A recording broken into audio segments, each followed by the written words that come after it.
Please welcome to the stage your 14th District, Georgia GOP Chairwoman, Denise Burns.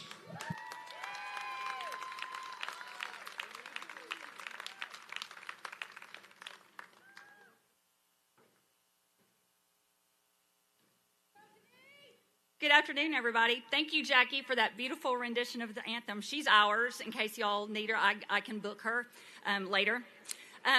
Good afternoon. Welcome to the historic Lindell Mill, to Floyd County, and to the mighty 14th Congressional District of the great state of Georgia. I'm Denise Burns, Chairwoman of the District Party, and I'm here today as a Trump Force Captain myself to give a shout out to all the Trump Force Captains who are in the House. Any of you want to raise your cap? My crowd in the back. Let's give it up for these folks. Fantastic volunteers who are knocking doors all over the district, making connections with their neighbors, and reminding everybody to make a plan to vote. My door knocking has been a great experience. I'm working inside my very own precinct, which means I'm not spending much on gas money. Bidenomics is working. And I'm not in an unfamiliar territory.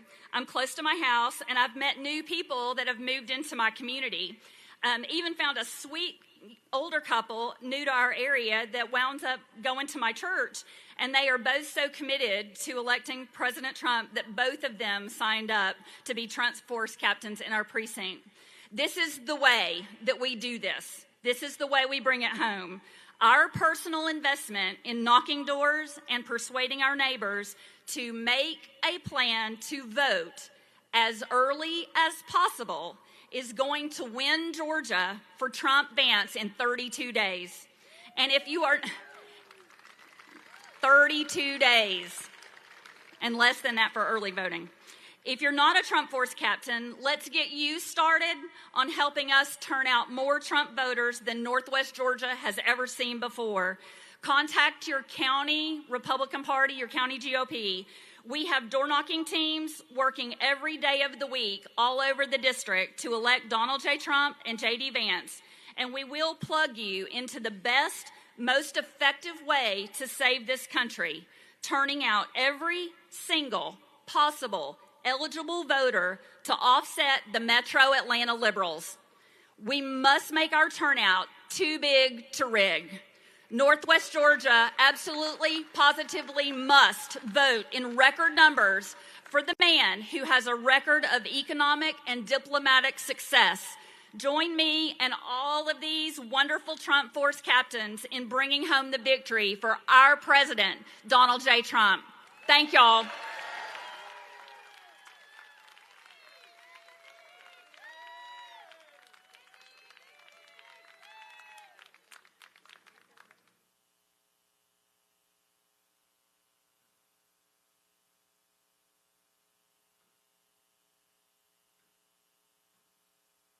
Ladies and gentlemen, please welcome to the stage Senior Advisor for President Trump and candidate for Georgia's 3rd Congressional District, Brian Jack.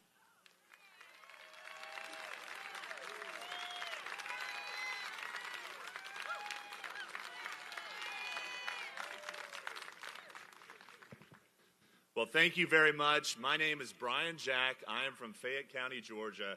And I have had the privilege of working for the greatest president of our lifetime for the last 8.5 years, President Donald J. Trump.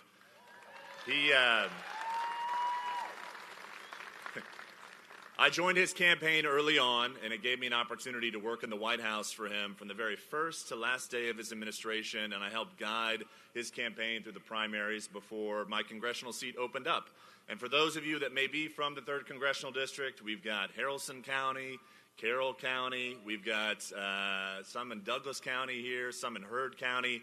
It effectively stretches from that area all the way over to Spalding County, all the way down to Columbus. But I'm speaking to you today because with the support of so many people from those areas, and more importantly, President Trump's endorsement, the endorsement of our great Lieutenant Governor, Burt Jones, and the endorsement of your Congresswoman, Marjorie Taylor Greene, I won my Republican Party nomination.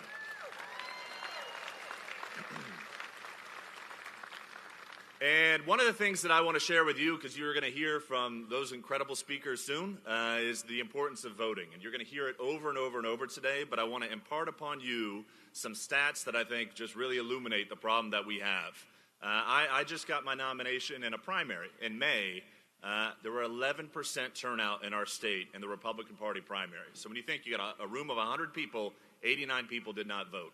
In the runoff election in our state, we had 8% turnout this past June. And in our last presidential election, there was only 67% turnout across our state, which means as you're sitting down right now, to your left and right, that's 3 people. One of you statistically did not vote in the last election. And that's a real problem that we have. The voter apathy is the only thing that can stop us this November. And when you think about it, there are 300,000 registered hunters in our state that did not vote in 2020. There are hundreds of thousands of voters for us to go out and get, and the most important thing you can do is talk to them directly. Because as anybody that owns a business or owns a small business, you know that the greatest marketing tactic is that personal referral. It's that personal touch. And the Democrats are going to spend inordinate amounts of money to try to distract us from the issues at hand.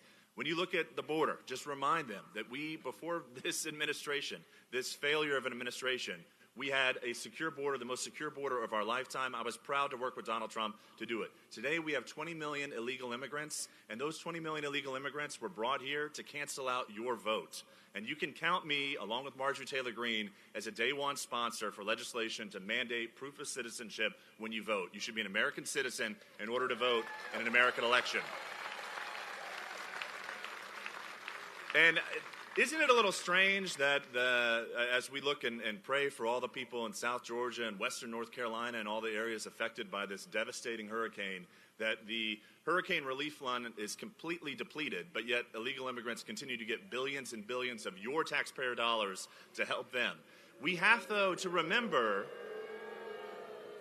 but that's at the end of the day, that's incumbent upon us to tell the the voters that don't go out and often vote, we've got to get them to the polls and remind them this is what we're facing. We have an administration of failure. We have a record of success. It's a very clear contrast. When it comes to the economy, we're standing here today, and I know Senator Vance is going to speak to this, but this mill is a historic mill. Back in the turn of the century, this is one of the largest textile mills in the state, but as we look in 2001, it closed because of horrible trade policies, America Last trade policies. We need to demand voters go out and see the difference between America First trade policies and Joe Biden's record of failure. Donald Trump inspired me because he said for the first time in a long time that I'm going to fight for the American worker. I don't care what lobbyist or special interest comes to my office. If it's not good for the American worker, it's not good for me. That's what we should demand from our leaders, and that's exactly why we should elect Donald Trump president and J.D. Vance vice president.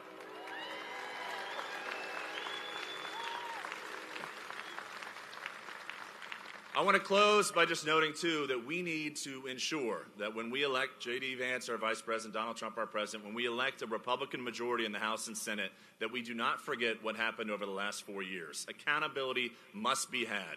Is it not strange to you that not one person was fired from that disastrous Afghanistan withdrawal? Is it strange to you that not one person was fired after the Dr. Fauci and everything else, 6 feet that didn't actually happen, all of the COVID nonsense, not one person was held accountable? I want to go to Congress. I want to ensure that we hold this administration of failures accountable as we build upon success for the future. And when it comes to going out, thank you. When it comes to going out and trying to tell people to go vote, if after all the common sense that you lay into them, encouraging them to go vote, I would encourage you just to close with this. Donald Trump took a bullet for us. The least we can do is get out and vote for him. Thank you very much. Thank you.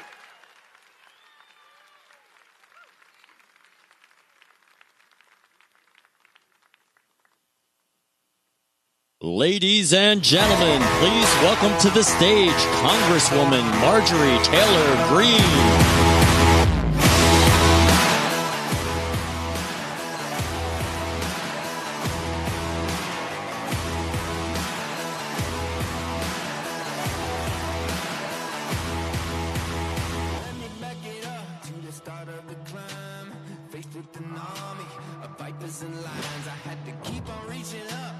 It was my time to tear down the kingdom, call out the liars. Got a jail on my heart from the pessimist. Got those nails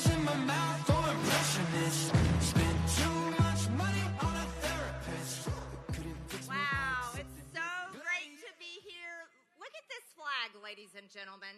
Look at that beautiful American flag. Here we are right here in Lindale. We are so happy and so proud to host our vice presidential candidate, Senator J.D. Vance.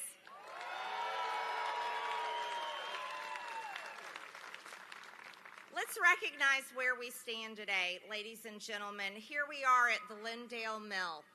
This mill represents everything that's happened to America in the past 100 years.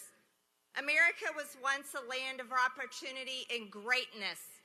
Our land here in Northwest Georgia, where so much manufacturing of textiles and many other American-made goods, our jobs and our goods and our ability to produce and export goods across the world was sold out by the America Last policies of Washington, D.C.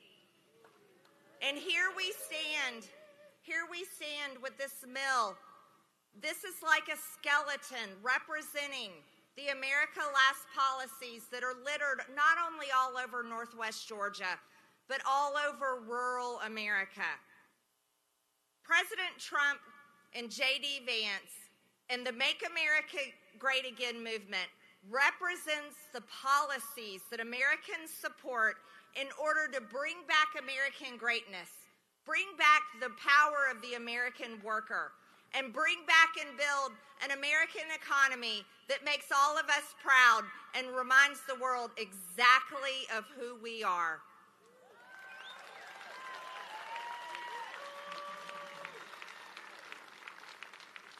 Ladies and gentlemen, we have something coming on November 5th, and early voting starts on October 15th. Election day is November 5th, and we have a job to do. We have a very important job to do. I'm going to tell you something about our area. We have a problem, and it's talked about among the political circles. They call it the Northwest Georgia problem. And our problem is just what my future colleague, Brian Jack, was talking about, is our people don't turn out to vote. Now, let me tell you the consequences of that. While we have such great lives here in Northwest Georgia, and it's easy to turn off the TV and forget about the ridiculous drama and the failures in Washington, all the corruption and the crime and the abuse, it's easy to turn it off and forget because we live such great lives here. But if you turn off the TV and you decide that you don't want to participate in this election, you're going to be a part of the very problem that we are trying to fix.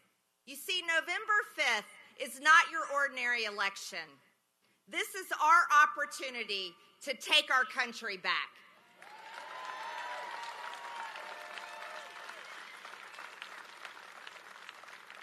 Let me give you a few reasons why we need to take our country back. Since the Biden-Harris administration has taken office, I want you to know, and you know it well because just like me, you know people that have been affected by this. Just in our district alone, just in the 14th district, our counties have watched fentanyl murders, and their murders, they have increased by over 350% in the past 4 years. That's a direct result of the border czar, Kamala Harris, ripping open our borders for an illegal invasion of people all over the world and drugs that are murdering our people. I'll give you a few more examples. Coming up on 1 year here in November, a wonderful couple, legal immigrants, by the way, that lived up in Dalton, Jose and Isabel Lerma, were murdered by a cartel member that was trafficking people across the Texas state line from Mexico when his car hit theirs and killed them. Those are people from Northwest Georgia that were killed by a cartel member. And then just recently in September, tragically, Kadrian Harris and Malik Henderson were struck by an illegal alien that didn't have a driver's license and was driving over 100 miles an hour. That happened right here in Rome, Georgia. And now there are children left without parents today. These are the direct results of the illegal invasion that Kamala Harris and Joe Biden have brought on our country. These are the consequences. And we can fix this problem, not only the illegal invasion of people from all over the world, over 2 million gotaways, terrorists literally in our country right now, but we can also elect President Trump and J.D. Vance right into Washington, D.C. and the White House that will sign the legislation that I sponsor on the House floor. Important bills, like bills to secure our border, bills to stop the transgender agenda on our children.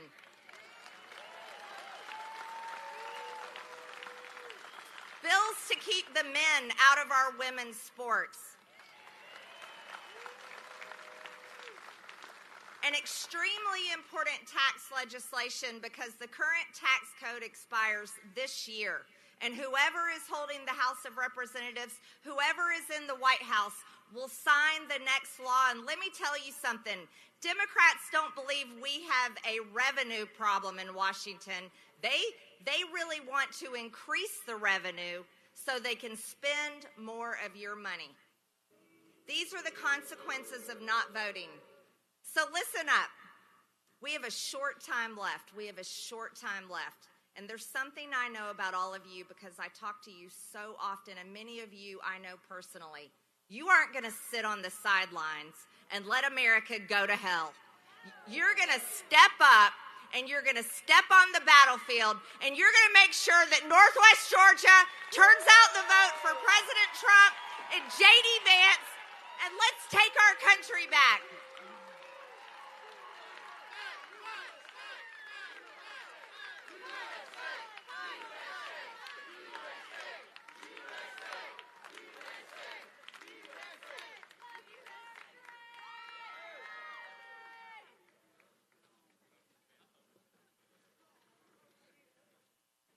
Ladies and gentlemen, please welcome to the stage Lieutenant Governor of Georgia, Burt Jones.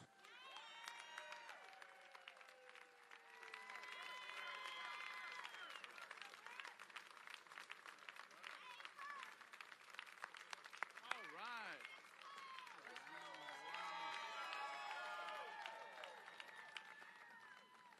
How we doing today? I got J.D. Vance back there. How we doing today? You know, it's good to be in Rome, Georgia. It's good to be here in the 14th Congressional District. I always ask them, please don't make me go after Marjorie now, because Marjorie can get them fired up here. So, and I appreciate it. Y'all got some great representation. Do you not agree? And Marjorie Taylor Greene? Did anybody watch that debate, the other night?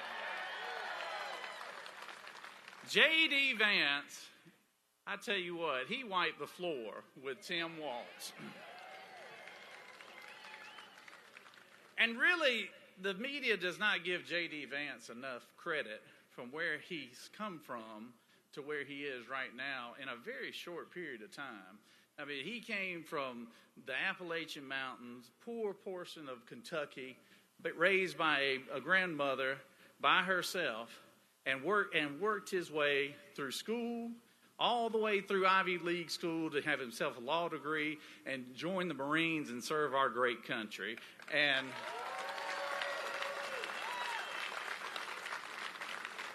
And for him now to be our future vice president at the age of 40, that's pretty significant now.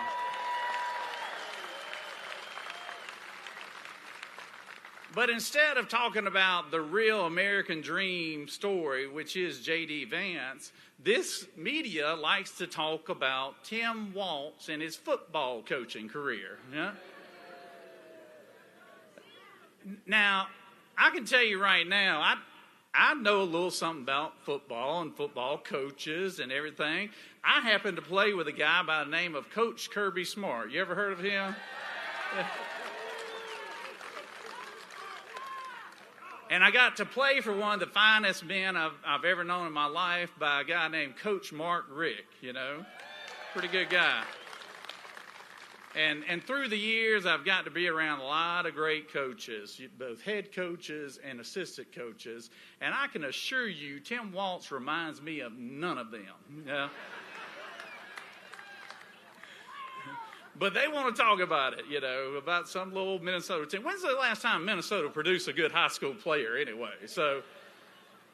But at any rate, I tell you what now, you can always tell how a leader is going to perform by who he surrounds himself with, right? And I tell you, Donald Trump picking J.D. Vance, he's got him a good one right there. He's got him a good one.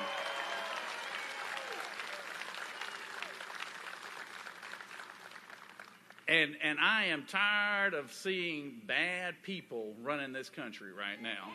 People that have no clue about what they're doing. I've been in business for 20 years, and I've seen good economies and bad economies, but I'm still questioning what a opportunity economy is. I can tell you what it is. You're going to have the opportunity to pay more, is what you're going to have. You're going to have an opportunity to pay more for your gas, for your groceries, for your health care, everything that they're talking about. But I do want her to keep going on stage and talk about her.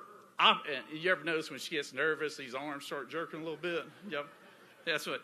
So it starts talking about her opportunity economy, because I can promise you it means 100,000 new votes to Trump when she does an interview. That's why she won't do many. So I will tell you right now, we've got this country. It's a simple election, folks. It really is. This thing comes down to gas, it comes down to groceries, the cost of living, it comes down to our border right now, which has totally been taken over right now by 20 million illegals who have come into this country. And the only way we're going to get it back, the only way we can truly we're the only country, to tell you the truth, that can be self-sustaining. We're the only country that can be energy independent, can grow its own food, can create its own manufacturing places. We're right here in a place that used to be thriving 20 or 30 years ago before we started outsourcing everything. Now we're totally dependent on places like China and Russia, who are not our friends, So I know where everybody in this room or this audience is going to vote this year. Right? I think I know.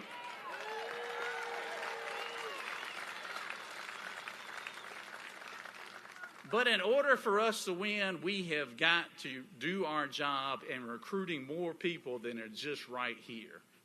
And if you can do that, and if I challenge what I would like to challenge all of you today is make sure when you go vote this next, and we've got early voting starting here pretty soon. When you go vote, this upcoming November, make sure you have done everything you can do to get 10 to 20 of friends, family, relatives, whatever it is, to go to the polls and explain to them, if we want to get our country back, if we want to have affordable groceries, affordable gasoline, and be energy independent and have a secure border, this is what this election boils down to right now. And the only way we're going to do it is if you have a business-minded person like Donald J. Trump and a great wingman like J.D. Vance in order to get it done. Let's get it done this upcoming November.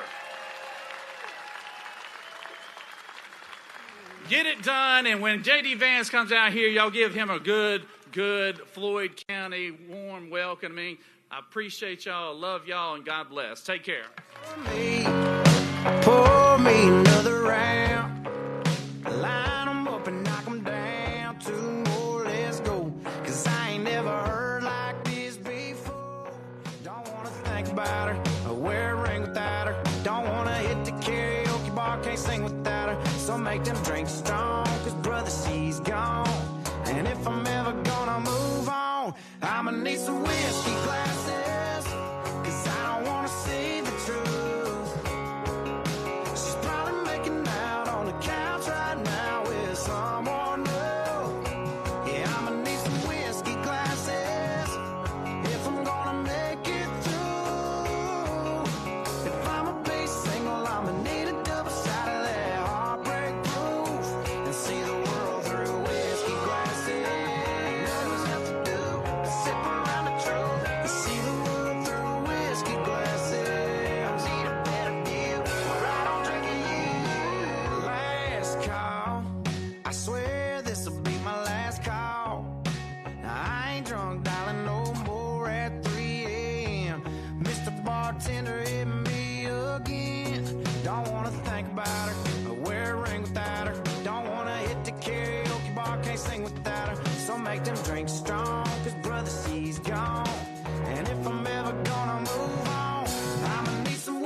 up, knock 'em back, knock 'em back, knock 'em back, knock 'em back. Fill 'em up, fill 'em up, fill 'em up, fill 'em up. Cause if she ain't ever coming back, line 'em up, line 'em up, line 'em up, line 'em up. Knock 'em back, knock 'em back, knock 'em back, knock 'em back. Fill 'em up, fill 'em up, fill 'em up, fill 'em up. Cause if she ain't ever coming back, I'ma need some whiskey glasses. Cause I don't wanna see the truth. She's probably making out on the couch right now with someone new. Yeah, I'ma need some whiskey glasses if I'm gonna make it through. If I'ma be single, I'ma need a double shot of that heartbreak proof and see the world through whiskey glasses.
Yeah, I've been throwing down the whiskey. I ought to get my money back. Someone said it drowns a memory. Oh, but it ain't doing jack. Yeah, I've been sipping, I've been buzzing, shooting doubles like it's nothing, all but nothing makes you go away. I need something you prove, something stronger than I'm used to. Yeah, I've been pulling 92 hard to feel like nothing's gonna cut it, that's the hard truth. Yeah, I need something you prove. Oh, I need something you prove. Put them up till they shutting them down, yeah. You never ain't out around, yeah. Don't matter what time, what town, I can't get you gone. Turn the bar, yeah, upside down. Just looking for something that does it. I give them all my money, ain't nobody selling nothing. You prove something stronger than I'm used to. Yeah, I've been pulling 92 hard to feel like nothing's gonna cut it, that's the hard truth. Yeah, I need something you prove. Oh, I need something you prove.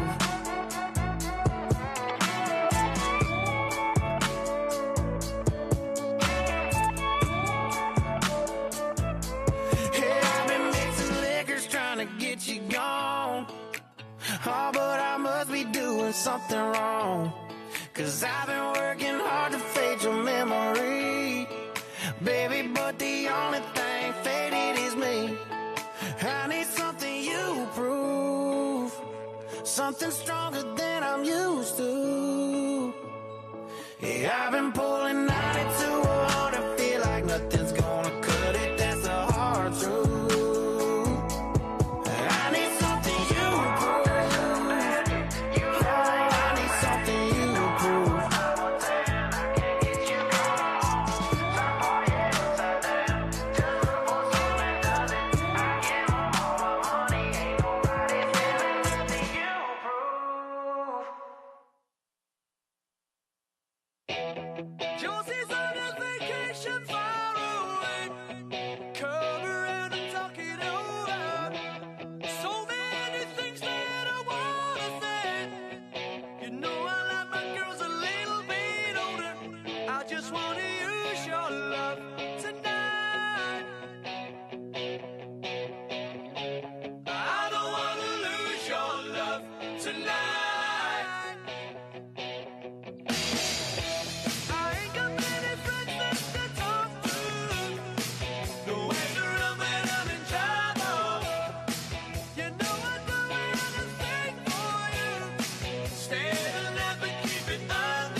sky. Please tell us why you had to hide away for so long.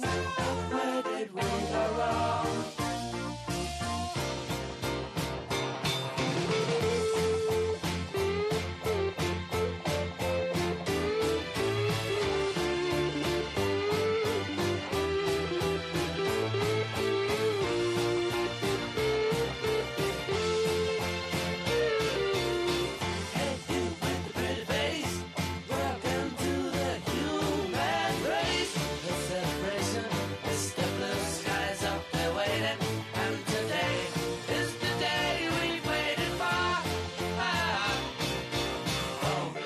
Sky, please tell us why you had to hide away for so long. Where did we go wrong? Hey there, Mr. Blue, we're so pleased to be with you. Look around, see what you do. Everybody smiles at you. Hey there, Mr. Blue, we're so pleased to be with you. Look around, see what you do. Everybody smiles at you.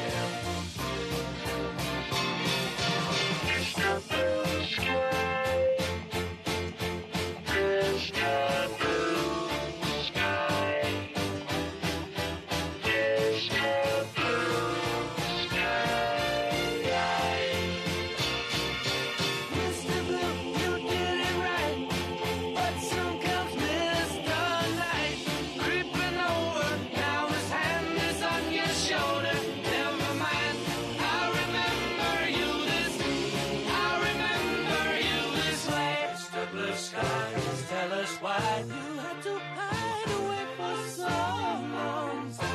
Where did we go wrong? Hey there, Mr. Blue, we're so pleased to be with you.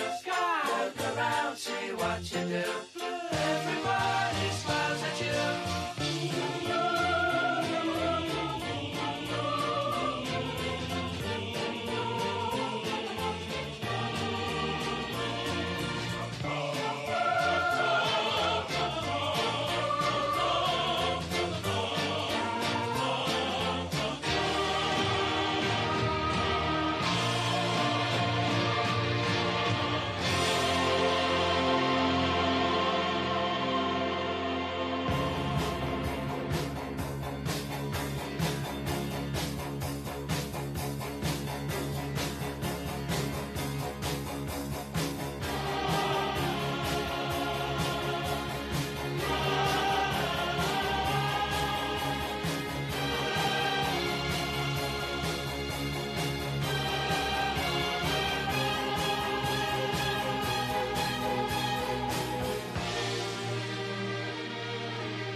And I stumble to the kitchen, pour myself a cup of ambition and yawn and stretch and try to come to life.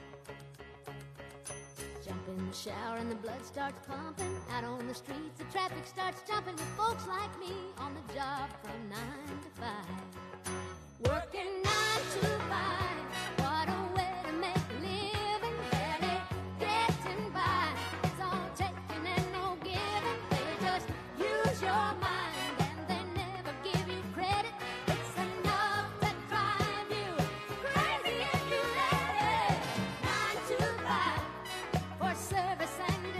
You would think that I would deserve a fair promotion. Won't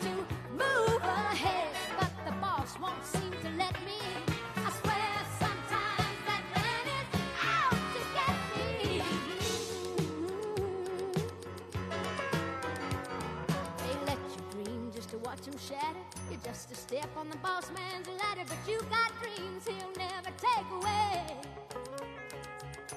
In the same boat with a lot of your friends, waiting for the day your ship will come in and the tide's gonna turn and it's all gonna roll your way. Working 9 to 5, what a way to make a living, barely getting by. It's all taking and no giving. They just use your mind and you never get the credit. It's enough to drive you crazy if you let it. 9 to 5, yeah, they got you where they want you. There's a better life, and you think about it, don't you? It's a rich man's game, no matter what they call it, and you spend your life putting money in his wallet. 9 to 5, what a way to make a living, barely getting by.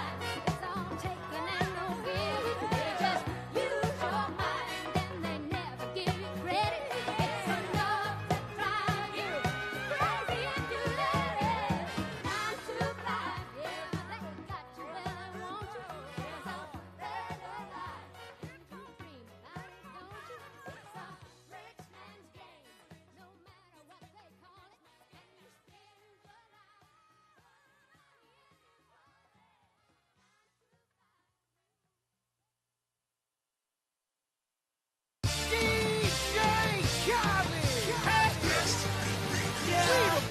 All I do is win, win, win, no matter what.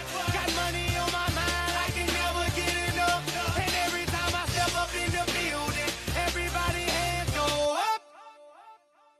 And they stay there, and they say yeah, and they stay there. Up, down, up, down. 'Cause all I do is win, win, win. And if you going in, put your hands in the air, make 'em stay there.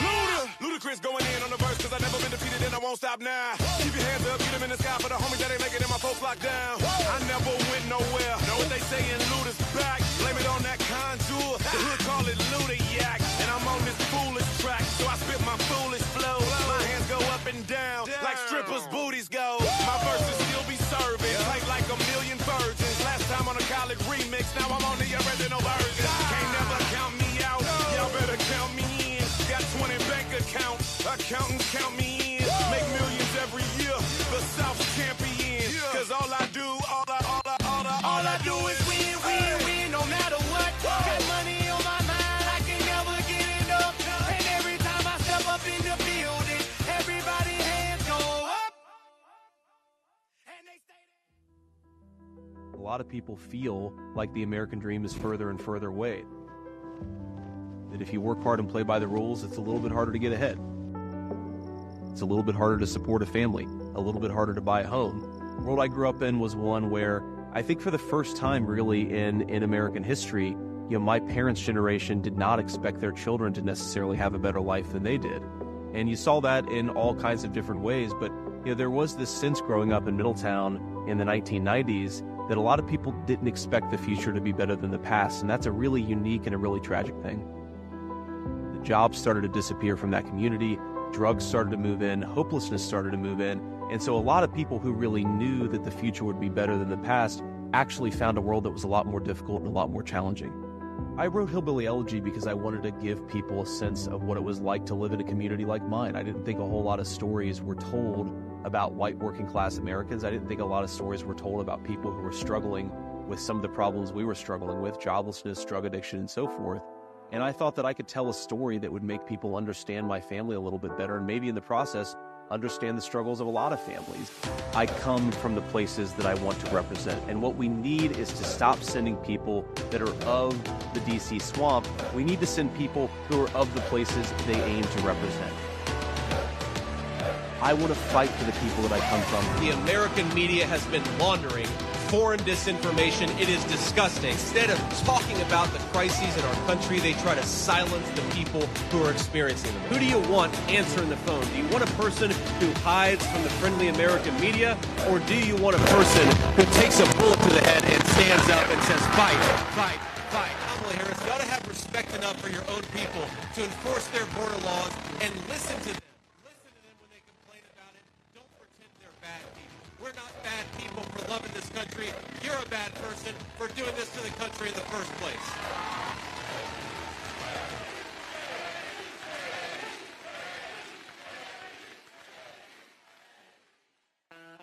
Ladies and gentlemen, please welcome to the stage the next Vice President and Second Lady of the United States, Senator J.D. Vance and Usha Vance.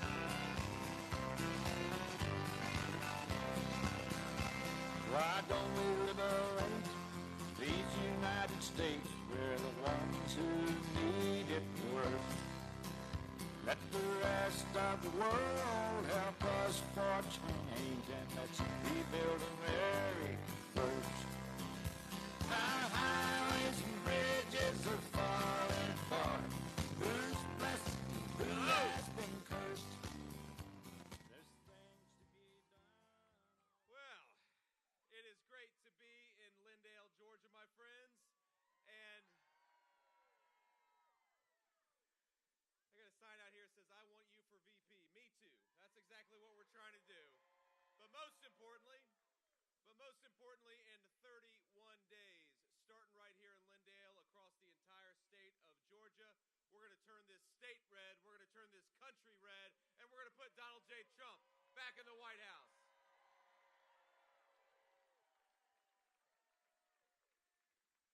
Now, we have some great people with us today. Of course, I'm biased, but most importantly, I'm thrilled to be joined by my lovely wife, Usha. Usha, thank you so much, honey, for being here. We have got another great, strong woman leader in Congresswoman Marjorie Taylor Greene. I know we're in her district. Where's Marjorie? Please say hello. Now, you may not know this, but one of the very first endorsements, and frankly the first really important endorsement that I got, was when I was running in the Republican Senate primary in Ohio a few years ago, was from Marjorie Taylor Greene. So she's been a great friend of mine. She's a loyal person. And you guys have a hell of a congresswoman here in Marjorie. We've got the great Lieutenant Governor Burt Jones. Burt, thank you so much, man, for being here.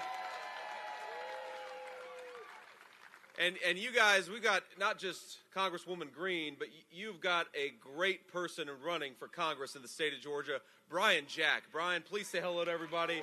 Thank you, man. So one of the things that we have got to do better is that we have got to stop the crazy policies in this country that cause mills like the one that we're standing at right now to get shut down, to get closed down, and to get shipped overseas.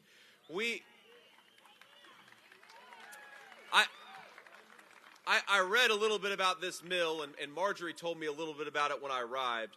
This was once, for over 100 years, a place where we made great American products with proud American craftsmanship.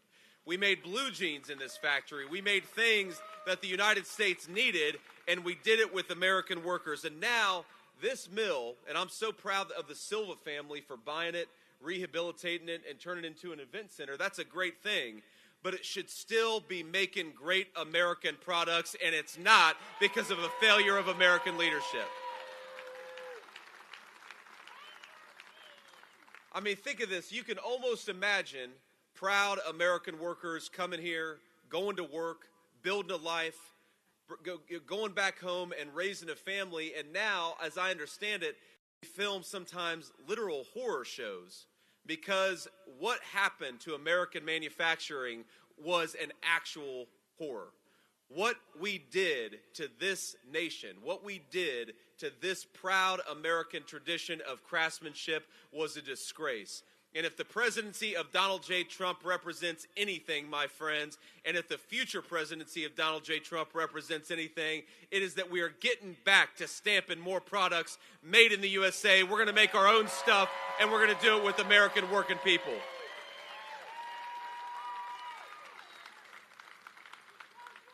Now, we got to remember that, while Kamala Harris, she runs from the media and she runs from the American people, this is a person who has the audacity to stand before the American people and say that on day one, she's going to fix the very problems that Kamala Harris created.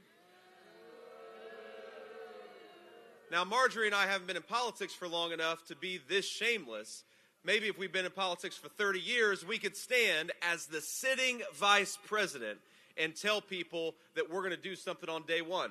Well, Kamala Harris, you've been vice president for 3.5 years. Day one was 1,400 days ago. What the hell have you been doing with all that authority the American people gave you? Get to work and stop talking about what you're going to do. Go ahead and do it. Now, and let's just talk about the record of Kamala Harris. You know, when she was in the United States Senate and Donald Trump was undoing the terrible NAFTA trade deal that destroyed a lot of American factories, you know, Kamala Harris was voting and fighting to preserve NAFTA. What a disgrace. This is the person who says that if we make her president, she's going to fight for working people. But when she was in the United States Senate, she stabbed working people in the back every single day, and she's going to do it again. So what is our message to Kamala Harris and to the media that's trying to install her as the next president? Our message is, Kamala Harris, you're fired. Go back to San Francisco where you belong.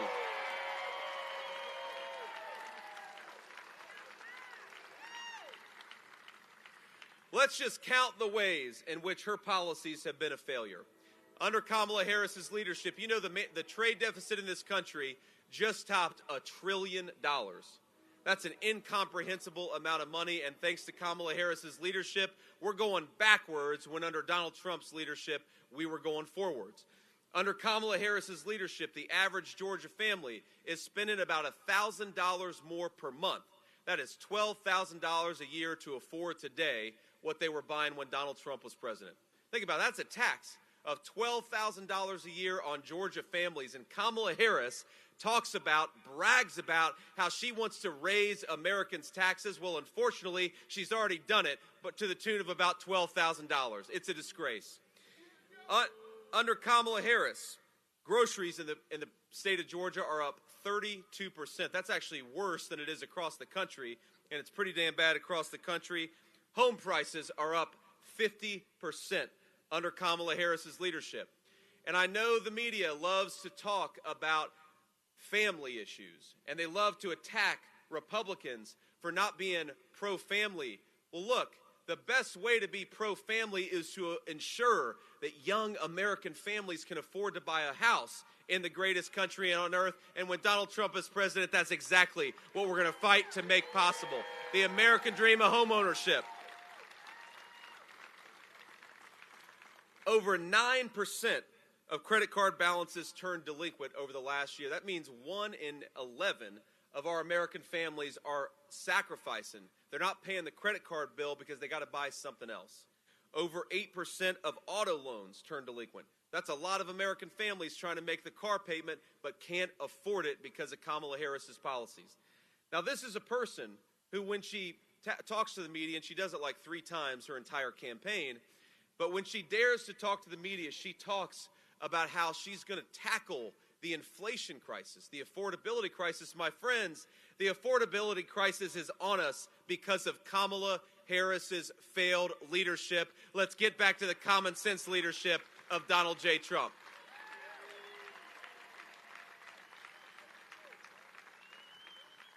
Now let's just talk about Kamala Harris's interviews for a little bit, because, you know, it's interesting. I think she is the only presidential candidate in American history where every time she opens her mouth, the other side gets about 100,000 votes. So while I criticize Kamala for not doing interviews because I think it's disgraceful to run for the American people when you're asking for their vote, I also admit I'm a little bit biased. Because I want Kamala Harris to do interviews because I think it reveals just how hollow her entire agenda is. I want Kamala Harris to do interviews because every time that she does, I think the American people see through that this is a politician, a career politician running on slogans. Donald Trump and I are running on substance for how to bring the American dream back, and that's a very different kind of campaign. You know, she says things like, well, they'll say, well, what is your specific plan to solve the inflation crisis that your policies caused? Because don't let her ever forget, my friends, $4 trillion in spending, Kamala Harris was the tie-breaking vote. And it's that spending that jacked up the price of food, groceries, housing, everything under her leadership. And they'll say, so what's your specific plan to solve this problem? And she'll say, well, you know, I grew up in a middle-class family. Or they'll talk about, you know, remember when Donald Trump was president, the world was at the greatest level of peace and stability it had been in a generation. Under your leadership, Kamala Harris, the world is on fire. We've got a war seemingly breaking out in every continent. What is your solution to bring peace and stability back to the world? And Kamala Harris will say, well, when I worked at McDonald's, I used to do the hash browns, and I was very good at it. And anybody with an ounce of common sense is saying, well, first of all, you're not answering the question, but second of all, Kamala, what the hell are you going to do? And the fact that you can't answer that question suggests you shouldn't be anywhere near the Oval Office, and that's exactly what we're going to make sure never happens.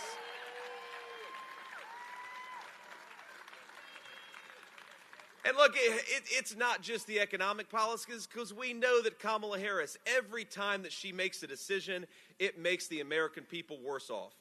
Now, I was talking to Burt, the lieutenant governor, about this earlier today, and he, to his great credit, did what a leader should do. He showed up and surveyed the storm damage in the southeastern part of that state. And I know everybody here joins me in saying that our prayers are with the people recovering from these deadly, terrible storms. We're thinking about you. We're caring about you.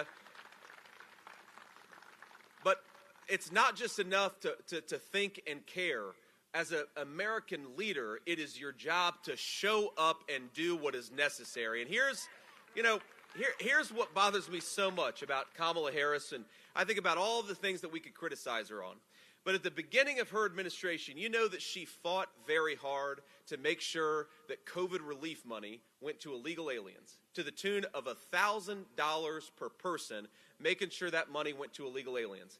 And she shows up to survey the storm damage a couple days ago, and she says that we're going to give $750 to the people suffering from these devastating storms.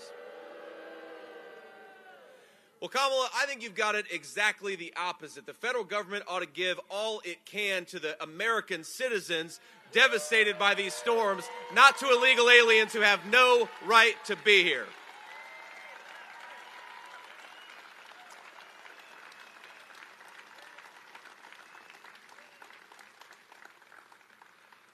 But everything she's done as border czar, I don't know if you saw this. We had a nice debate with Tim Walz a couple days ago. I think we did pretty well. I had fun.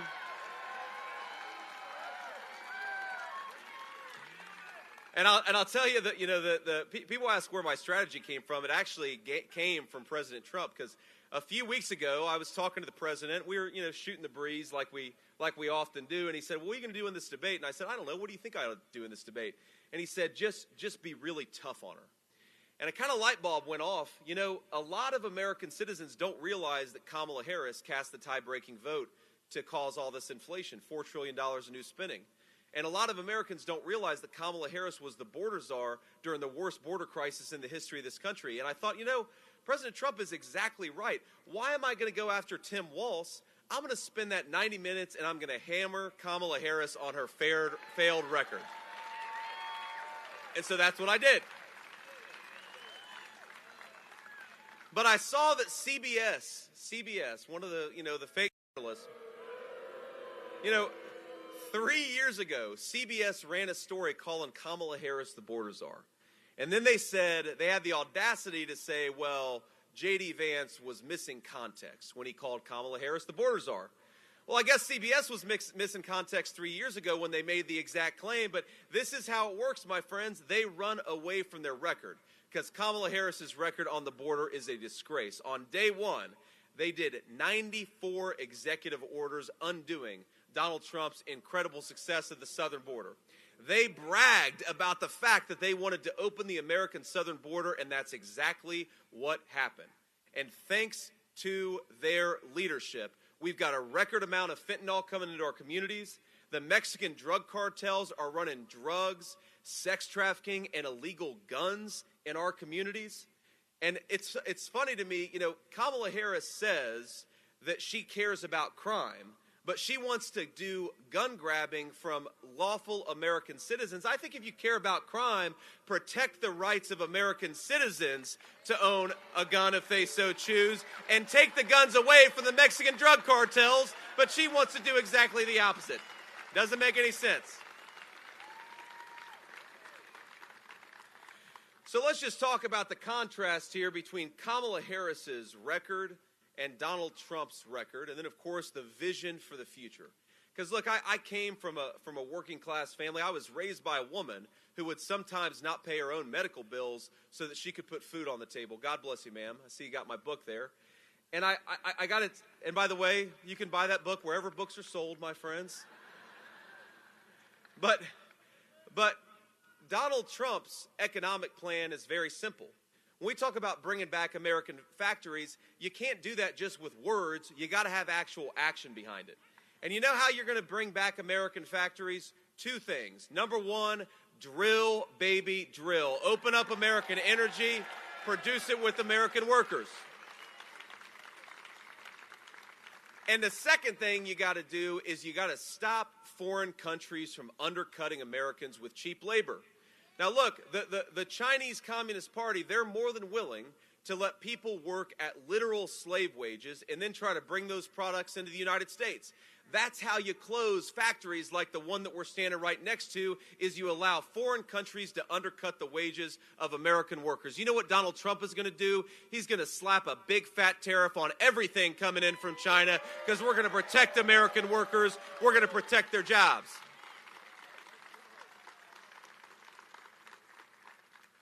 Donald Trump wants to cut taxes for American working families and raise tariffs on the foreign countries and the foreign companies that are shipping jobs overseas.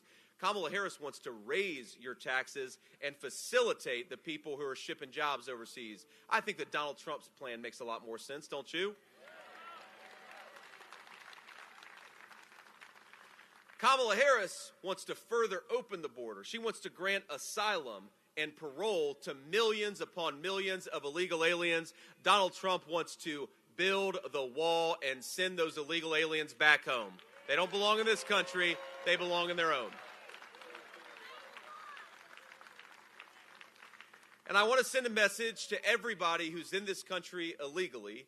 While you've heard from Kamala Harris that she's going to give you free Medicare benefits and free health care benefits, she's going to give you free housing benefits paid for by American taxpayers, Donald Trump's going to win the White House. We all believe that, right?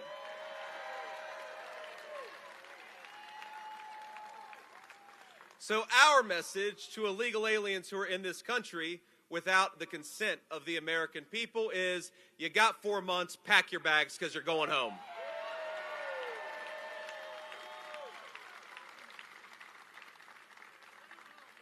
Under Kamala Harris's leadership, I couldn't believe this. I had to double check it. 425,000 illegal migrant criminals are in the United States of America. That's more than twice the size of the U.S. Marine Corps. We got some Marines out there, I'm sure. Semper Fi to the Marines. But, I think if anything, we ought to make the Marine Corps a little bit bigger and shrink the size of the illegal migrant crime population in this country. I think Kamala's got it backwards. There are over 400,000 illegal aliens in the state of Georgia. 120,000 Georgian students are the children of illegal immigrants. Think about what that does to the education of Georgia children when you drop in over 100,000 kids, many of whom don't speak English. And look, I've got all the compassion in the world for these innocent kids. We're not mad at the kids for coming into this country. We're mad at Kamala Harris for letting the Mexican drug cartels do drug trafficking and sex trafficking in the United States of America. But it's something that Kamala and her friends and Tim Walz always say. They talk about being compassionate. They talk about compassion for illegal immigrants. And look, I've got nothing against people who want to come into this country. My message is simple: come through the proper channels. But what about compassion for America's citizens? The American leadership ought to care about our people. The American president ought to put the interests of American citizens first. And if you want to have compassion for anybody, Kamala Harris, let's start with compassion for people who lost their jobs because of your policies. If you want to have compassion, let's start with compassion for people who can't afford their mortgage or their car payments because of your policies. If you want to talk about compassion, let's talk about the 100,000 Americans who are dying of fentanyl overdoses because of your policies. Compassion for the American president ought to start start with the American people, and that's exactly where Donald Trump and I put our compassion, is with our citizens and the people who deserve to be here.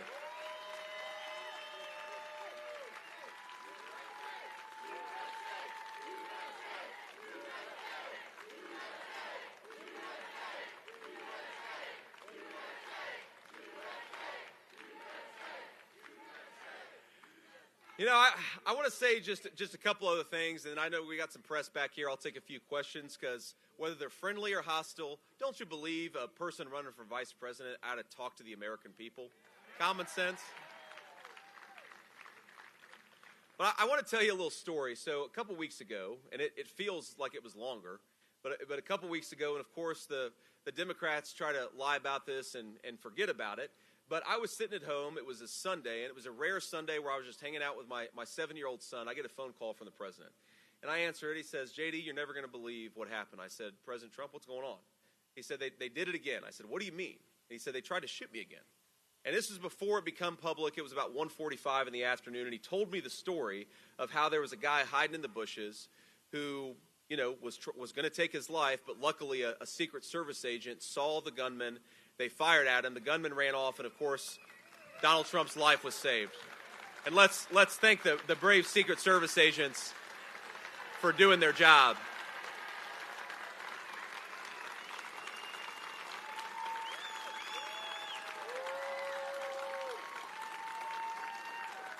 And I'll tell you, you know, I never had a Secret Service detail, of course, in my life. I love these guys. They're doing a great job, but I've got just one complaint about the Secret Service, the guys on the ground who are protecting me and my family. I wish they would drive a little bit faster. So, gentlemen, I love you, but we don't have to drive Miss Daisy anymore. We can go faster than 62 miles per hour on the highway. I've got a bit of a lead foot myself, so being driven around by a bunch of guys who can't go over 65, it's getting to me. But look, so the president, I was kind of shaken up by it, because of course he's my friend and he's my running mate. But most importantly, I think he's going to make a great next American president of the United States. But I, like any human being, I was worried about him, and so I said, "Well, sir, are you doing okay? I mean, clearly you're physically okay. You wouldn't be calling me, but are you okay?" And he said, "Yeah, I'm fine. You know, I'm kind of pissed off, though. I was, and I thought he was going to say, I'm pissed off they tried to shoot me." He said, they wouldn't let me finish playing golf. I was about to make a birdie on the 6th hole. And something struck me at that moment, that as much as the Democrats lie about Donald Trump, this is a man with the character to be president of the United States. And here's what I mean by this. What you want in a president of the United States is not a person who's terrified of the American media. You want a person who's willing to sit down and take some tough questions. You don't want a person who, when a terrible tragedy, even a very traumatic thing happens to them personally, you want somebody who stands up afterwards, puts their fist in the air, and says, fight, fight, fight. That...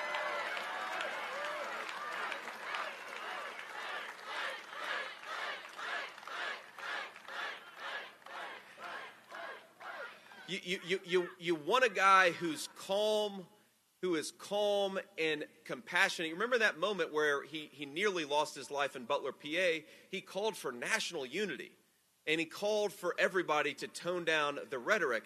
And when he had gotten almost shot again on his golf course in Florida, he had the wherewithal to make some jokes and to sort of reassure his buddy that he was doing okay.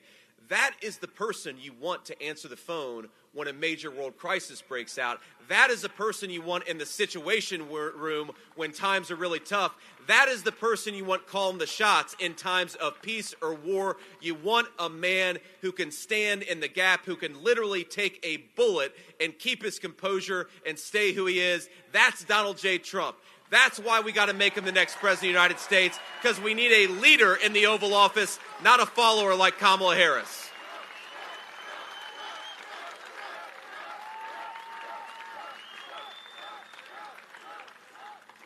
So I want to just say, and this is a message to everybody here, but especially to those who are watching.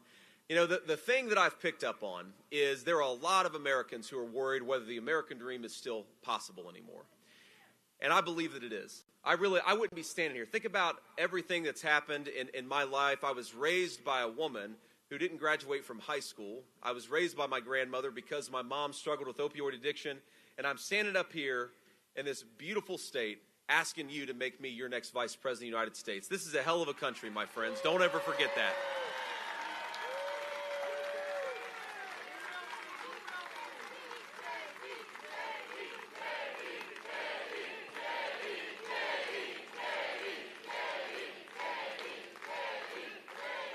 All right. Y'all going to make me blush here. I'm already red enough. It's pretty hot out here. But look, I want to speak directly to those who are worried about whether the American dream is still possible. Because I know there are a lot of folks who can't afford their mortgage right now. There are a lot of folks worried about how they're going to pay for their prescription drugs. There are a lot of grandparents out there taking care of grandkids they weren't expecting to take care of. There are a lot of people who are struggling under Kamala Harris's leadership. And I just want you to know that in 32 days, we're going to change the leadership of this country, and we're going to rebuild the American dream stronger than ever. Keep faith in our country, keep faith in our people, keep faith amongst ourselves, because Kamala Harris, I'm telling you, we're going to look back at Kamala Harris as a blip in the radar, as a one brief exception to the greatest American story and the greatest America that we could ever hope for. Because Kamala Harris is not big enough to take on the United States of America. The United States of America is going to fire her, send her back to California where she belongs, and give the American people a president they deserve, and it's going to start with all of you. God bless you all. Thank you. I'm so honored to be here.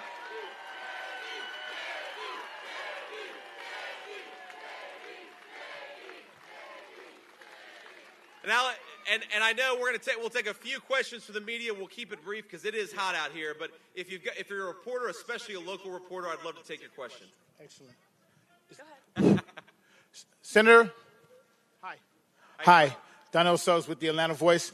I wanted to ask you, what do you think about former President Trump having a third debate, a second with VP Harris, and maybe having it run like the one you just did, which seemed to focus mainly on policy and not on insults? Well, I think, first of all, I think Kamala Harris already had an opportunity to do a second debate, and she turned it down.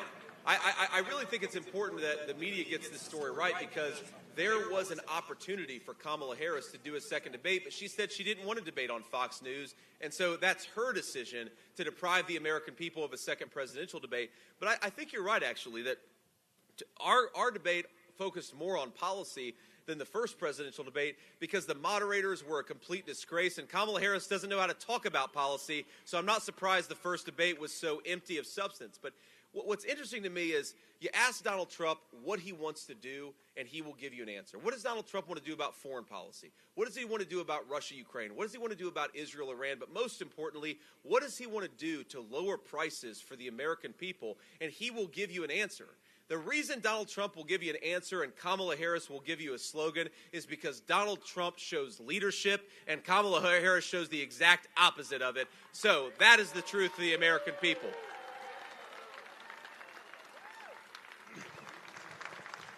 Do a couple more questions. Quick. Senator, a judge in Georgia this week struck down the state's abortion restrictions, and the Attorney General has appealed to try to get that law reinstated. Do you think that law should be reinstated? Look, what the Georgia appeals court or a Georgia trial court or, frankly, even the people of Georgia believe about this issue is ultimately up to the people of Georgia. They got to make this decision. What President Trump and I have said repeatedly is that we want our national government to focus on the national issues, close down the border, lower the price of housing, make groceries more affordable for American citizens. We got credit card delinquencies that have skyrocketed in the last couple of weeks. We got to get an economy back that works for normal American hardworking people again, and it's a disgrace what Kamala Harris has done. But look, on the abortion question, what Donald Trump has said, he couldn't be more clear, is he wants the people of Georgia to make this decision. In the same way he wants the people of California to make the decision for the people of California. And we're a big enough country that we can agree or disagree with one another on these issues, but the national government is going to be focused on national issues, and the people of Georgia can make up their own minds, and we support the people of Georgia. Next question. Thank you for doing this, Senator. My question for you is, what do you have to say about President Trump pushing the claim that FEMA is running out of money for her hurricane relief because of funding for programs that support migrants? Well, let me say a couple things about this. First of all, the idea that FEMA is running out of money is something that the leadership of the Harris administration has said. That especially if there's another disaster, they've said that they might have to go back to the well. And I think a lot of Americans are saying, well, how can we afford to give billions of dollars to illegal immigrants in this country, but we've got to go back to the well to provide disaster relief for our own citizens? That's a disgrace. Now, the media's obsessed with, well, there's one bucket of money over here and there's another bucket of money over here. I know beyond a shadow of a doubt that our own government is sending billions of dollars to illegal aliens when there are hardworking Americans.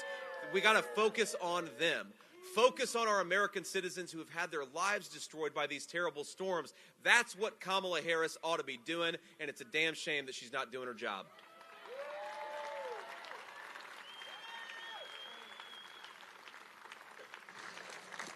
Hi, Senator. Thank you for doing this. President Trump often describes the 2020 election as rigged, and he often uses the term to describe what he sees as fraud in that election. Trump said that again yesterday at a rally in Michigan. Senator, would you use that specific term, rigged? You have said in the past you have concerns about election integrity in the past and going forward, and do you concur with the president that the 2020 election was rigged? Well, look,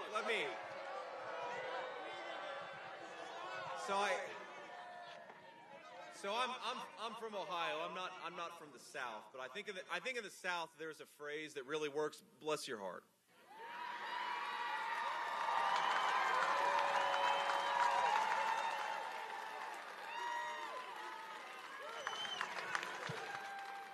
Look, man.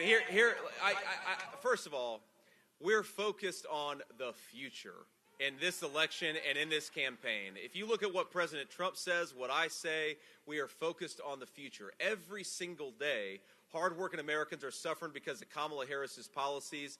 It is a disaster, and I think it's interesting that the American media wants to talk so much about 2020. And the reason they want to talk about 2020 is because they don't want to talk a lick about what happened afterwards. And what happened afterwards is that Kamala Harris opened the border, jacked up the price of food, jacked up the price of housing, and American citizens are suffering from it. It is a disgrace. From the Harris campaign and for the American media, we ought to talk about her failed record, and that's what Donald Trump and I are going to keep on doing. Now, you asked the question, and I believe that it's important to answer the question. Let me just tell you one thing that even the liberal media has said happened in 2020. There was a bombshell story that suggested the Biden family had some very corrupt business dealings with some foreign countries. It was all in the infamous Hunter Biden laptop. That happened in 2020. Now, the media, the big tech companies censored that story. And independent people have said that probably cost Donald Trump hundreds of thousands or maybe even millions of votes. Now, I don't care what you call that, but it's a damn shame and we can't accept it in our country. You want to call that rigged? Call it whatever you want to. It's unacceptable to happen in the world's greatest constitutional republic.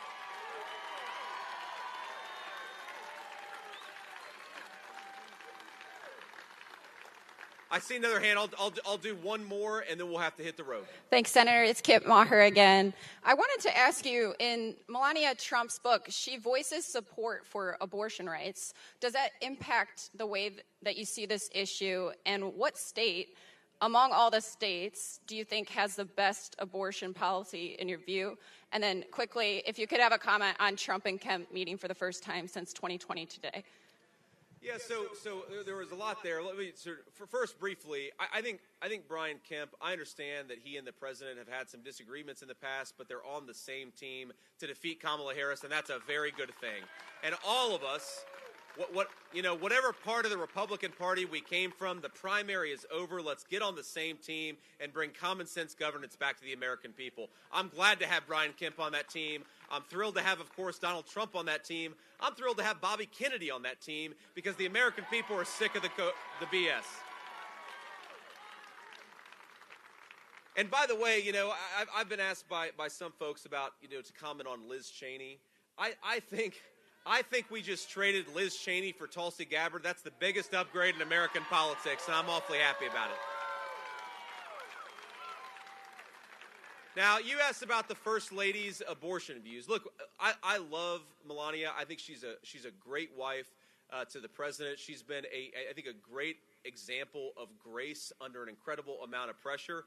But Melania is entitled to her own views in the same way the people of Georgia are entitled to their own views. And I don't believe I have to attack or disagree or criticize anybody on this issue because our campaign is focused, again, on inflation, on securing the border, on making life more affordable, and on bringing good jobs to the state of Georgia and the whole country. So, look, I mean, I think she's a smart person. I think she's going to express her views. She's entitled to do it. But it doesn't change how I talk about this issue or how the campaign talks about the issue.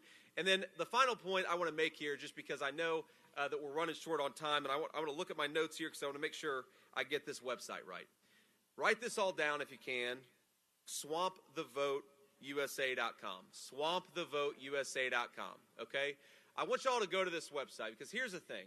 We're never going to have the dishonest press. We're never going to have, of course, the Democrats telling the truth. But what we do have is people power in the United States of America. We have got the ability to get out there and person to person make our voices heard, but it's not going to happen unless we get out there and vote. Georgia has made some serious progress. Y'all passed a very common sense voter ID measure a few years ago. You remember that? By the way, speaking of Brian Kemp, thank you for signing that legislation. But I think we have an opportunity in the state of Georgia to not just win, but to win in a very big way. So what I'm going to ask you to do, and please take this to heart, is get out there, not just get yourself to the polls, whether you're voting early, voting by mail, or voting on Election Day, try to get 9 people. If every single person gets 9 people to join them at the polls, I think that we are going to have a crushing victory in the state of Georgia, and we're going to make this country great again. So please, please remember, we're not just running this race because it's going to be fun to beat the Democrats, but it is going to be fun to beat the Democrats, my friends. Trust me, I'm going to enjoy that. We're running this race because the American people have been failed by their government, and that has got to change. I want you all to see yourselves as fighters, as warriors, to give the great American people the government they deserve. They're not going to get it unless we get out there and vote and make Donald Trump the next president of the United States. Do your part. I'll keep doing mine. God bless you all. Thank you so much, and we'll see you soon.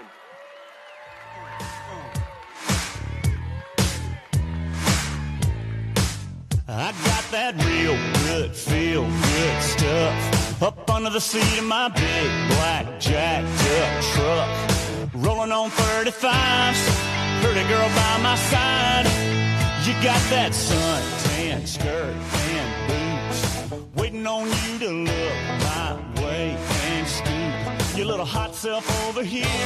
Girl, hand me another beer, yeah. All them other boys wanna line you up and take you downtown, but you look like the kind that likes to take it way out where the cornrows roll my. There, I got something now.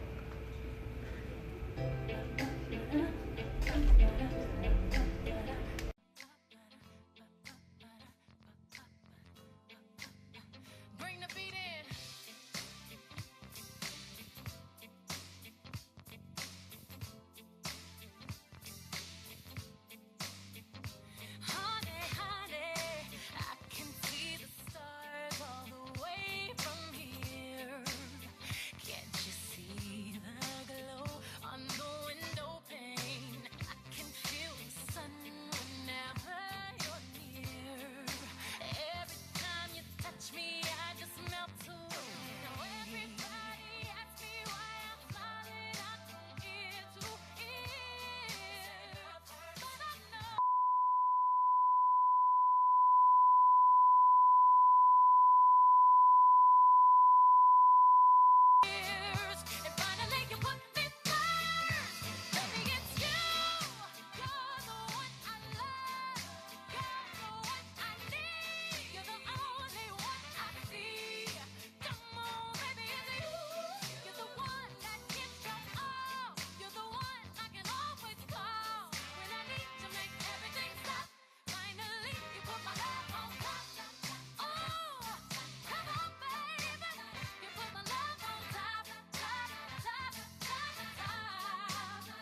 Please welcome President of Michigan Professional Firefighters Union, Matthew Saar.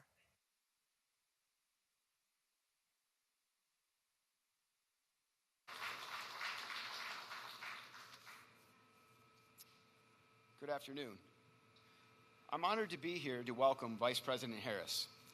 Vice President Harris has the backs of workers and firefighters her entire career. She fought wage theft in California as the state's Attorney General. In the Senate, she fought to protect workers from extreme heat and supported legislation to make sure that every worker has the right to organize. As Vice President, she helped increase our AFG and SAFER grants to make sure we have the equipment we need to keep our community safe.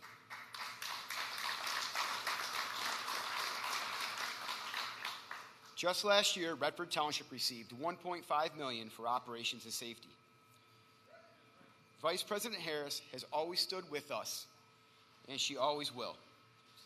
Across the country, she makes it a point to visit firehouses and meet with our nation's firefighters. And like all of you, I'm proud to cast my vote for her in November.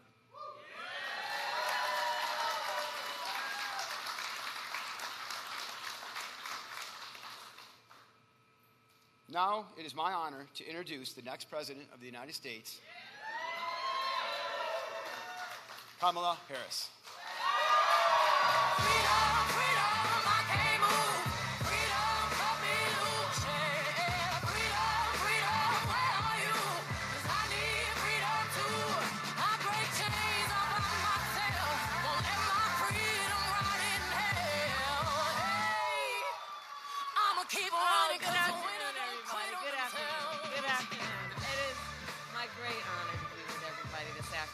Matt, I want to thank you for your leadership and for all that you do for so many. You know, everyone here, you all have chosen to live a life of service in the most extraordinary way. And I'm so thankful to all of you, to Matt, for your leadership and everybody here. And it is so good to be in the House of Labor. Thank you all. Thank you all. Thank you all. And you know, yours is a profession that is more than a profession. It really is about a calling. You know, I was just telling Matt, my brother-in-law just retired as a firefighter in California. So for me, this is personal and it is professional. I know what you guys do. And I know your character. I know your families. I know what it means for the whole community, for you all to take on the lives that you have decided to live. And I'm so thankful to you. You guys work long shifts with unpredictable hours in some of the most dangerous conditions. You do so on behalf of people you've never met. Sometimes those people will never know your name, but because of what you do, with such sincerity and the highest level of skill and professionalism, their lives are forever better, and they always know and have the comfort of going to sleep at night knowing that should any tragedy come their way, that you guys are out there and would be there. It's an extraordinary thing you do, and it's a great gift that you have that you give. And so I am so thankful to you. Thank you. And of course, I am thankful for the union that supports you and your right to all that you deserve in terms of the wages and the benefits that you so rightly have earned. And I also want to thank the other brothers and sisters from labor who are here from UAW, IBEW, LIUNA, where are your orange t-shirts? I know you're here somewhere. I thank you all of you. So, look, just yesterday we saw another example of the power of collective bargaining, right? When the longshoremen and the U.S. Maritime Alliance came together, ended a strike, and reached an agreement on a record wage, right? They did good. They did good. And I say everywhere I go, look, collective bargaining benefits everybody. And you know, the term, and I'm looking at our young leaders who are here. I'm so glad you guys are here. So collective bargaining, it's just a basic logical point. So here's what it means. It means that in any negotiation, you want the outcome to be fair, right? We all want fairness, right? Everybody wants fairness, or should. So here's the thing about collective bargaining. If you want the outcome to be fair, you got to realize if you're requiring the one worker to negotiate against the big entity, Do we really think that the outcome is going to be fair? Probably not. But if you let the workers together as the collective, then negotiate against the big entity, it's more likely that the outcome will be fair. That's the basic point of collective bargaining. That's the basic point of why we want our unions to be able to do their work on behalf of workers every day. Because we know when union wages go up, everyone's wages go up. Yeah. And when union workplaces are safer, all workplaces are safer. And the bottom line is when unions are strong, America is strong.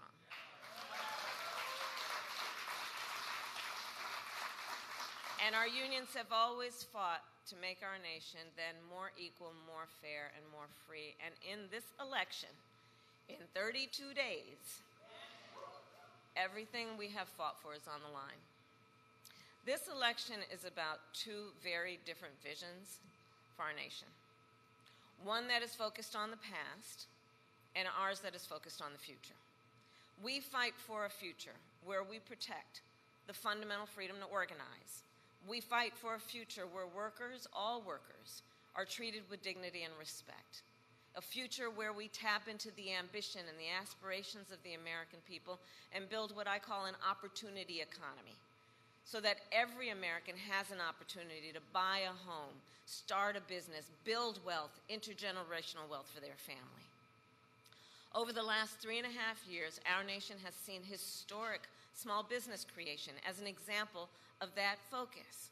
In Michigan alone, we have seen more than 500,000 new small business applications. And when I am president, I plan to build on that progress and that success, including by raising the startup deduction, tax deduction for small businesses from $5,000 to $50,000 to help more entrepreneurs start a small business. I'll tell you guys, my sister and I were raised by our mother who worked very hard, and we lived on an apartment above a daycare center. And it was run by and owned by the woman that we called our second mother, who lived 2 houses down. She was a small business owner, and her name was Miss Shelton.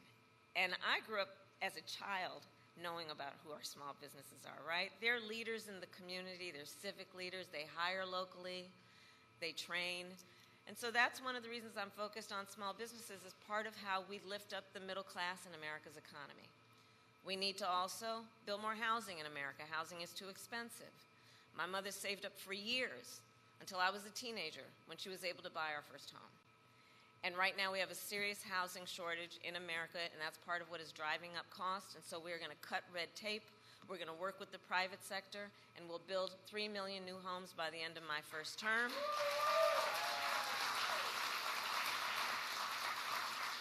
Including providing first-time home buyers with a $25,000 down payment assistance so they can just get their foot literally in the door to be able to invest in the American dream, which not everyone has access to these days. We need to lower the cost of living because, look, our economy, while we're making good progress, just this morning, in fact, we got a solid jobs report. Over 250,000 jobs created last month. Unemployment fell. And just a few weeks ago, the Federal Reserve cut down interest rates, which is going to be great for a lot of folks. But there's still more work we need to do. Prices for everyday things like groceries are still too high. You know it and I know it. And so we have a plan to lower costs on everything from healthcare to groceries, including what I've done in my career as Attorney General, which is we got to take on corporate price gouging. We got to take on what we need to do to understand that if you want to grow the middle class, we need more middle class tax cuts. And the tax cut that is part of my plan will give a tax cut to 100 million Americans. We need to expand child tax credit, and I will do that to expand it to $6,000 so that for the first year of a child's life, their parents have the resources that they need to be able to buy a crib or a car seat. And in that very critical stage of their child's development, just be able to do more than get by, but be able to get ahead. And I say all this to say, I will always put the middle class and working families first. I come from the middle class, and I will never forget where I come from. I will never forget where I come from.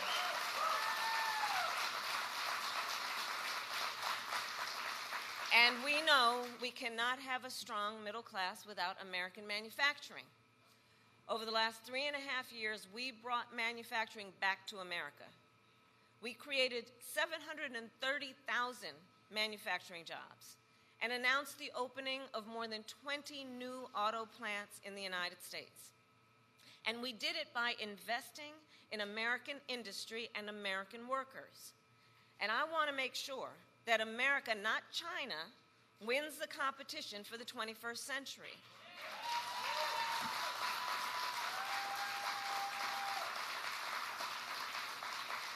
So under my plan, we will invest in the industries that built America, like steel, iron, and the great American auto industry.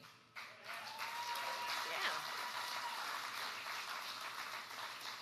So we can ensure that the next generation of breakthroughs, from advanced batteries to electric vehicles, are not only invented but built right here in America by American union workers.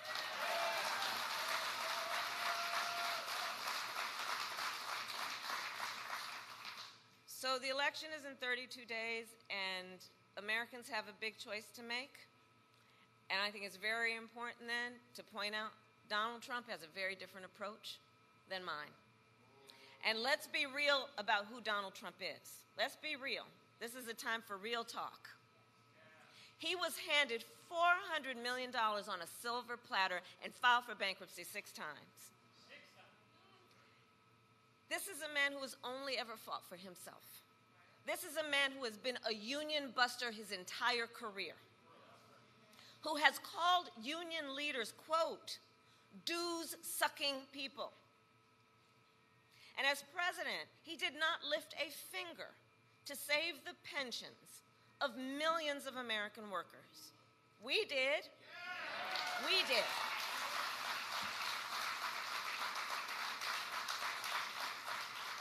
This is a man who sold promise after promise to American workers but never delivered, who said he supports so-called right-to-work laws 100%. Those are his words. He who joked and laughed about firing striking workers. You remember that? Who rolled back labor standards and made it easier for companies that break labor laws to get federal contracts. And Donald Trump is a man who tried to cut funding for our first responders, including SAFER grants for firefighters. So, brothers and sisters, as we stand here in a house of labor, we will not be fooled. We will not be gaslighted. Donald Trump's track record is a disaster for working people. And he's trying to gaslight people all over our country. But we know the facts, and we know the truth. He is an existential threat to America's labor movement. Just look at his track record to know. He said he was the only one who could bring back America's manufacturing jobs. Michigan knows what I'm about to say. Then America lost nearly 200,000 manufacturing jobs when he was president, including tens of thousands of jobs in Michigan. And those losses started before the pandemic, so we're clear, making Donald Trump one of the biggest losers of manufacturing jobs in American history.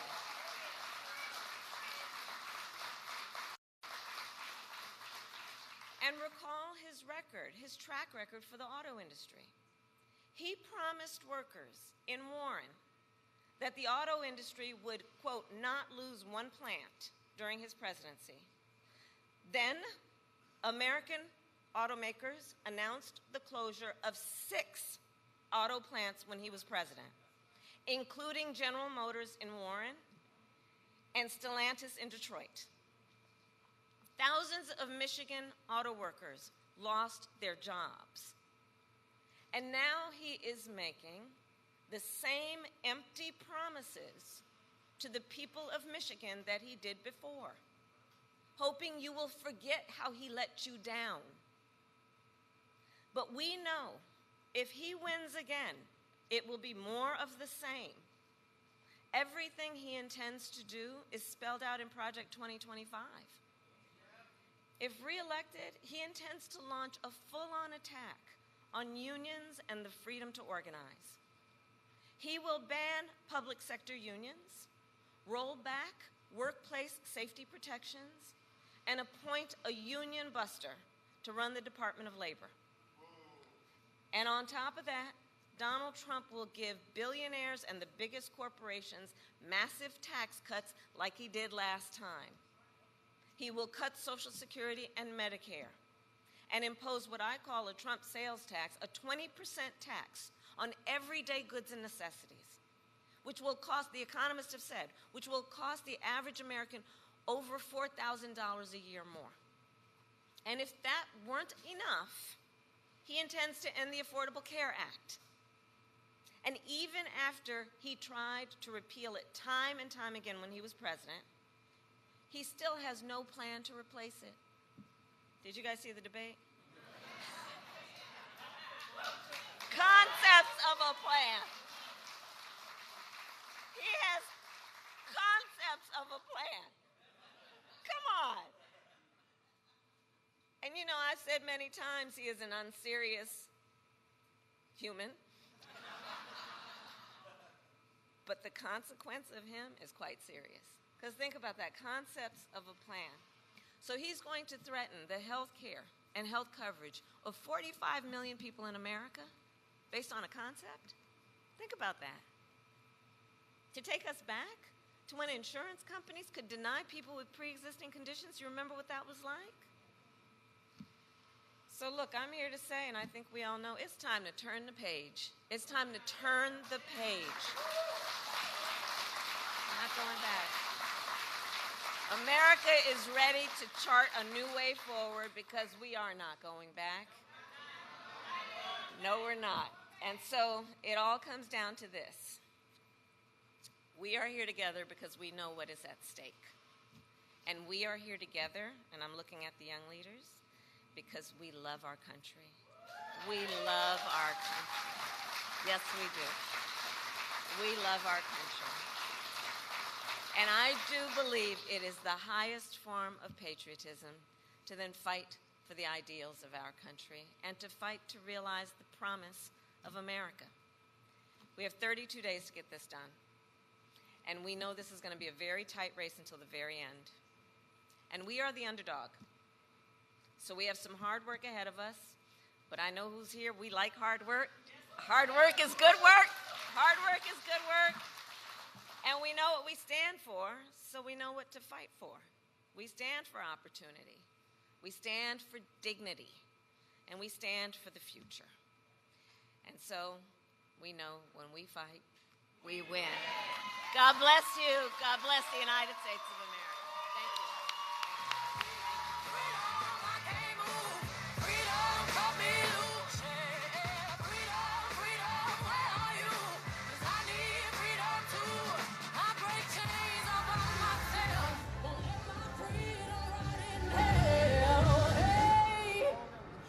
Keep on running, cause the winner don't quit on themselves.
region.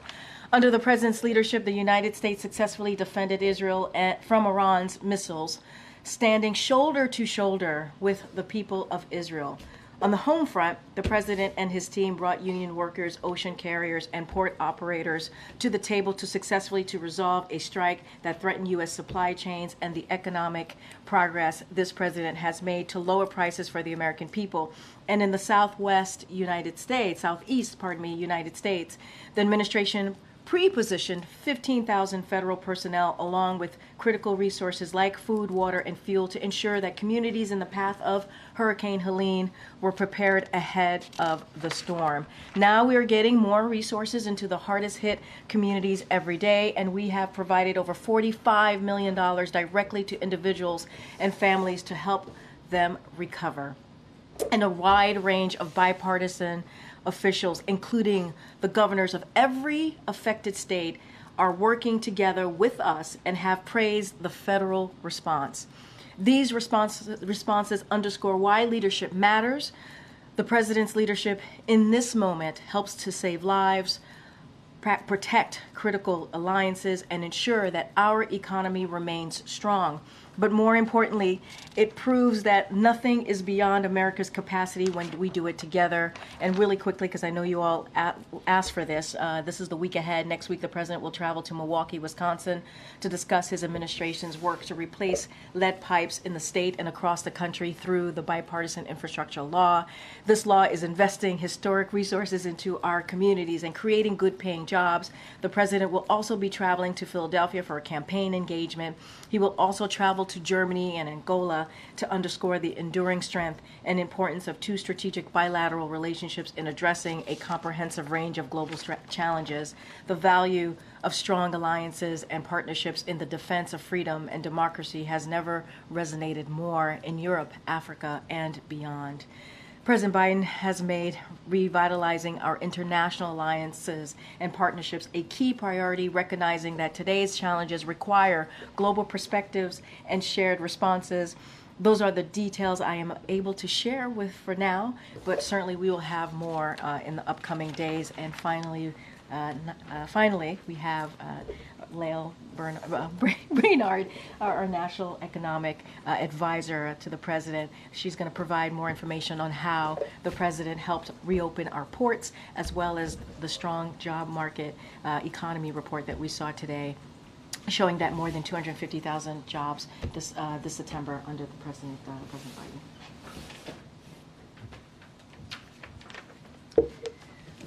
Well, thanks, Karine, and it's good to see everybody today. It is a good day for American workers and families. We saw more than 250,000 new jobs created in the month of September. We saw unemployment back down to 4.1% at a time when inflation is back down to pre-pandemic levels. The East Coast and Gulf ports are opening back up, and dock workers are getting back to work on the basis of a strong tentative agreement on wages and a contract extension between the International Longshoremen's Association and the United States Maritime Alliance. Just a week ago, the negotiation had totally stalled out. The union and employers had not spoken to each other for months. The last time a wage offer had been put on the table was in the middle of 2023. The President and the Vice President directed us to get the parties back to the table to reach a good deal. We worked around the clock to help them find common ground. And the President was clear throughout that process on three things. We needed to get the union and the employers back to the table on the basis of a strong progress on wages, so nothing would get in the way of hurricane recovery. Taft-Hartley was off the table because collective bargaining works, and workers should share in the large profits of the ocean carriers, particularly after those dock workers sacrificed so much to keep goods moving for the American public during the pandemic. And as a result of the hard work that I undertook along with Secretary Buttigieg, Secretary Sue, a number of people in the White House, we are seeing dock workers get a fair share of the industry's record returns. We're seeing ports opening so consumers and businesses can get what they need, and we don't expect to see any effects on our economy or for consumers, businesses, and farmers because we have strong supply chains that we built in the wake of the pandemic. The President and the Vice President have consistently supported the collective bargaining process. When employers and workers come to the table, they find a good outcome. That's a vastly different approach from previous administrations that might have busted unions and rolled back worker protections. And finally, I would simply say that the data that we're seeing, the data we saw last week, confirms that our economy is delivering for workers. All right. That'll take a couple of questions. Go ahead, Celine. Thank you so much for being here. Would you say at this point that the U.S. has achieved a soft landing? And if not, at what point will we be there? Yeah, I would say that, look, we have seen unemployment, the lowest average unemployment rate of any administration in 50 years, and we have seen inflation come back down to pre-pandemic levels. That is exactly the kind of growth that you would want to see. Growth has actually been revised up. It's been above 3% over the last year, and we're continuing to see very resilient consumers. So yes, that's exactly the kind of Goldilocks results that you would want to see. Good, Josh. Thanks again for doing this. If I can ask about an otherwise strong jobs report, you still had manufacturing employment dip by 7,000.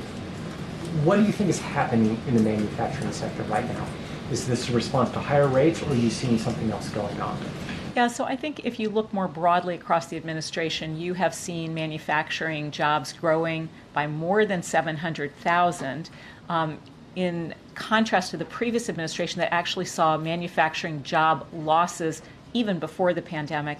And I think the right way to think about this, because we have so much new investment dollars from the Investing in America agenda, the right way to think about it is to look at construction and manufacturing jobs together. And there what we've seen is continued growth. That construction workforce is hard at work with factory construction that is multiples of the previous administrations. That construction of factories is going to turn into the manufacturing jobs of the future. So we see that investment in today's economy, whether it be in chip manufacturing or clean energy, that's going to result in tomorrow's manufacturing jobs. Thank you, Cory. Just after the last Fed rate cut, do you think the administration has won its fight against inflation? So I would say if you look at the data on inflation, it is now back down to pre-pandemic levels. Don't forget, nobody said that could happen with a strong labor market. I think people just really need to go back and see some of the predictions. Nobody thought we could have the strongest recovery in our peer economies, strongest on jobs, strongest on growth, and get inflation down as fast as we did. And so that just shows that the president's investments and the focus on supply chains has really worked. And just to follow up on the consumer confidence numbers, I mean, there was an upward revision in August, but now it's down in September. I'm just sort of wondering if you can comment on that. Yeah, so I think the most recent Michigan sentiment numbers actually are showing strength. And, if you look at what consumers are talking about, they're talking about good jobs, good job opportunities, and we've seen a lot of people moving into new sectors with better wages.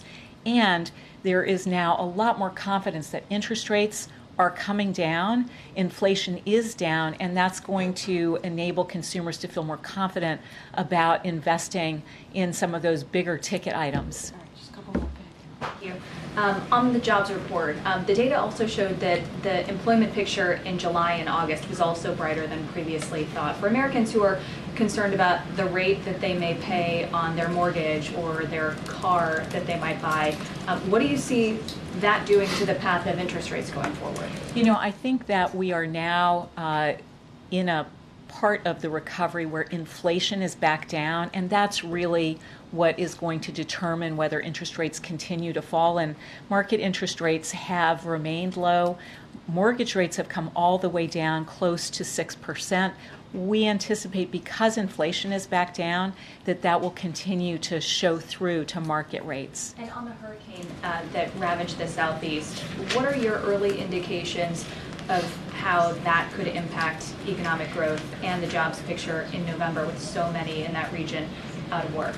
Yeah, so we do think normally with a hurricane of this size, with the devastation that it has caused in many communities, that it will affect the employment statistics for that month.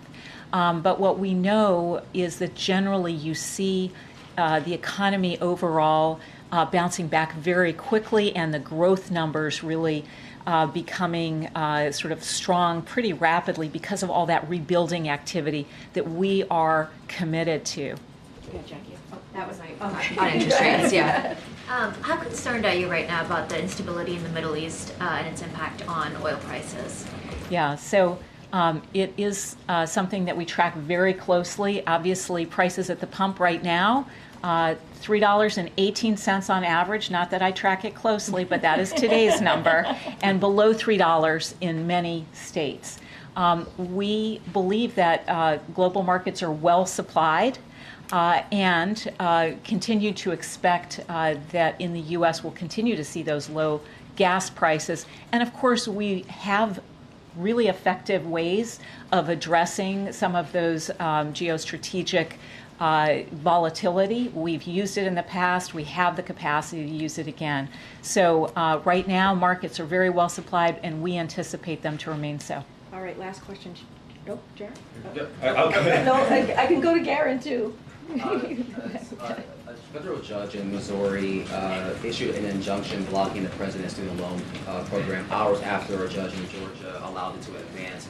What is the White House's message to this dizzying legal battle, and that was lifted up as an economic policy, particularly closing the racial wealth gap? And what is your message to Black and Brown Americans who are really relying on this relief?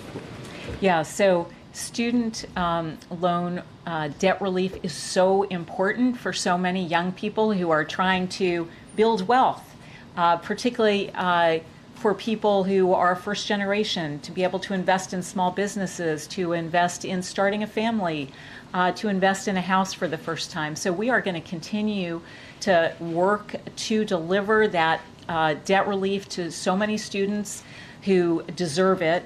I do want to say that we have 5 million Americans who have already received debt relief, and you can go on TikTok and other social media platforms and see their testimonials, what a difference it makes in their lives. And that is why the president, vice president, going to continue working so hard to deliver.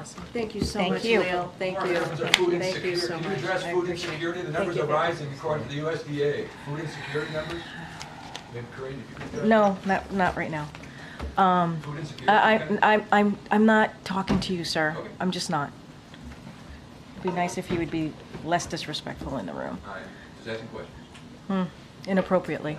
Okay, go ahead, Josh. I don't know if maybe you guys are done with me. Maybe I can walk out. You guys got all the best. You guys got all the best. Go ahead, Josh. So if we were to zoom out. Yeah. President Biden came in here today. Yeah. He's going to be with Pennsylvania Senator Bob Casey this week. Then he goes to Germany and Angola. He said he's singing from the same song sheet as Vice President Kamala Harris on the campaign. How does he see his public role in the next few weeks as we get closer to the election? What's he trying to achieve, and how's he thinking about it? I think he's doing his job as president, right? I think that's the most important thing. I mean, I started off at the top, at least at this part of the program, where I said that we've had 3 major events happen this week. And what did the president do? What did the vice president do? They worked shoulder and shoulder to deal with these major events. Now we see a deal with the port, a negotiated deal with the ports. Obviously, that collective bargaining is extended until January 15th, which is incredibly important, especially in the midst of a hurricane that we saw, this historic hurricane that we just saw, Hurricane Helene. We see what's happening in the Middle East. The president and the vice president continue to have diplomatic conversations, if you will, to de-escalate, to deal with what we're seeing in the region, and the hurricane. You saw the vice president in Georgia, the president in North Carolina, South Carolina, Georgia himself, and also in Florida. Pardon me.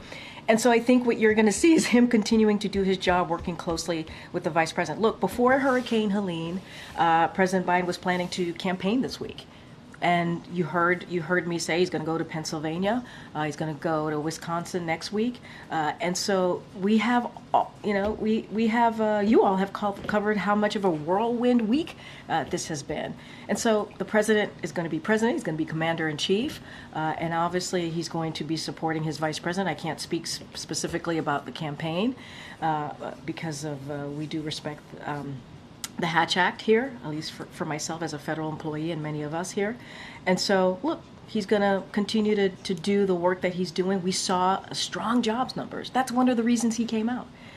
He came out because he wanted to talk about that. He wanted to talk about what we have seen this week. And so look, we're going to continue to doing the work, and I think that's what the American people want to see. Go ahead, Celine. Thanks, Corinne. So, former President Donald Trump threatened to revoke the legal status of Haitian migrants. What is the president's reaction to that? This is something that the former president had tried to do during his own administration. Look, here's the fact. The fact is they're here legally, right? That is the fact. TPS, that's what it gives you. And honestly, I wouldn't take legal advice from the former president. I don't know. That's not something I would do. Okay. How concerned is the administration about the economic impact of Hurricane Helene? Look, as you can see, we have been working around the clock. The president directed his team very early on to work around the clock to make sure that the states that were affected, the states that he's visited and the vice president has visited over the past couple of days, got everything that they need. And we did that by pre-positioning some of the personnel, about 1,500 federal personnel, to do that. What we are doing, we're going to make sure, obviously we're going to always monitor any of the economic impact, but we're going to continue to make sure that we are focused on life-saving and life-sustaining efforts. That's the focus that we're going to have here, and we're going to continue to monitor, but obviously reacting and providing the needs of the states right now, of citizens who are living in those states, is probably the most key and most important. And continue to call on Congress to move forward with additional funding. As you know, in the CR, there was a robust ask for funding, for disaster funding, and that didn't make it in the bipartisan CR. And so we got to get that done, and we're going to continue to have conversations with Congress. I tried asking the president. I've called on you like 3 times today. I know some folks in the back are just going to be like, yeah. So, yeah. I hear you, Kimberly. I hear you. What is acceptable to the U.S. in terms of Israel's response, right? How long is the U.S. comfortable with Israel bombing Lebanon? I know you guys are going to ask this question every which way, and I totally understand that. We are having conversations, discussions. We're in contact with the Israelis on what's next. We have been very clear there will be consequences. You saw the joint statement, the G7. There's going to be consequences. There's going to be sanctions.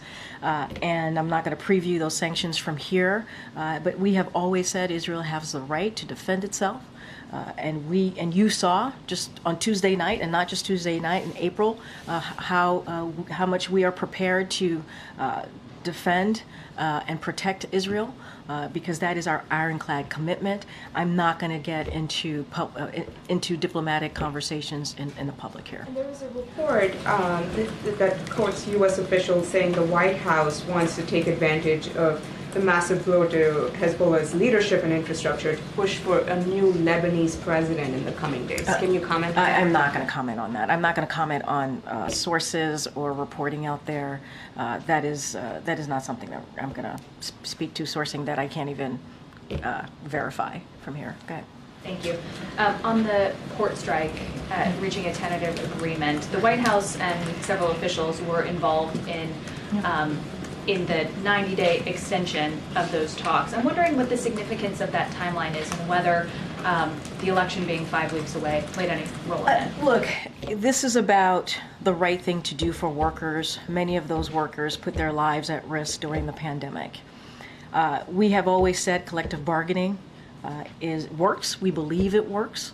And we have seen parties reach a fair agreement when they come to the table and in good faith and do that collective bargaining. This is what's important. It was important to this president to get this done.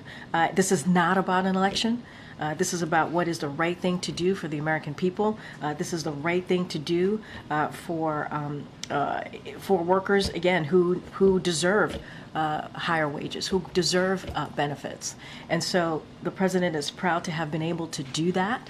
His team, obviously with his team, he directed his team to do this. And so now collective bargaining is going to continue, and we'll see where we are in the next couple of months. But this is not about politics for this president. And you have seen that in the last 3.5 years when we've been in these types of situations where there was negotiation, and we have been very, very clear: collective bargaining and supporting workers. On congressional funding, you mentioned some of the items that were lacking in the short-term funding bill that Republicans had put forth. I'm wondering if the president has spoken with any members of the Big Four in Congress to bring those concerns to them directly. So I don't have any conversations to speak to that the president has had with members of Congress. I mean, you saw him on the road. You saw him in a bipartisan way on the road in North Carolina, South Carolina, Georgia, and Florida. And you saw him with Republican congressional members and governors, and Republican and Democratic congressional members, and also governors, and you saw that bipartisanship. I'm certainly not going to get into any private conversations that they have had, but we will continue to speak to congressional leadership and members about getting that extra funding. It is important. They need to act. They need to act. Go ahead. Thanks, Corinne. Can you talk about how President Biden will be marking Monday's one-year anniversary of the October summit attack on Israel? So obviously it's going to be a painful day for many, including for all of us here. And so we will have more to share on how we will be commemorating that devastating day that we saw a year ago. Don't have anything to share at this time. And secondly, this was President Biden's first time, correct, to the press briefing room since he's. Why and you're not? welcome. You're welcome. I know this. I know the where this question is going to go. It's going to be great. It's going to be great. I prefer a question, but that's all right. But real quick, why not? Why didn't he come in the 3.5 years before? Why? I mean, he came today, and you got to see him, and you were here. I mean, he had the opportunity. Oh man. Come on, come on. He was here. He took your questions, and he is every Friday with the POTUS. Friday with the POTUS. No, you guys got to bring the ice cream.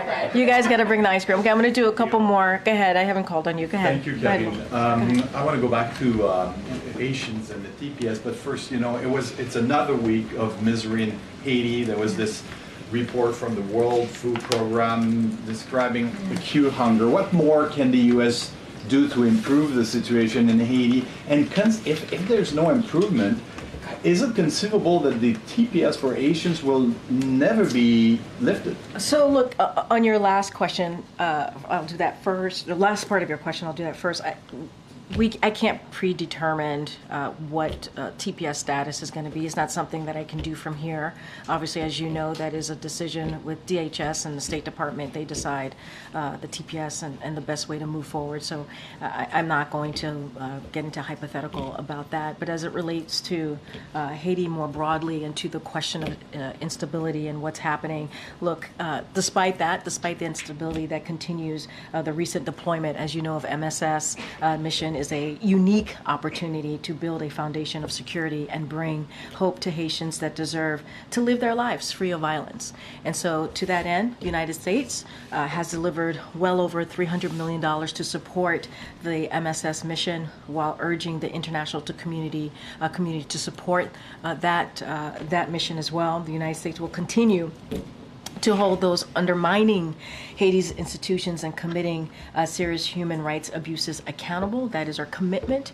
We are committed to doing our part both to address immediate security needs and invest in Haiti's long-term successes. We stand with the people of Haiti and will continue supporting their aspirations of more security, certainly democratic and prosperous future. That is our commitment, and we'll continue to support the mission. Go ahead, Michael. Thanks, Karine. It seems as if the president's spoken with pretty much every governor in the affected. He has. That was affected in the region. But has he spoken with Governor DeSantis of Florida? Touche. Good point.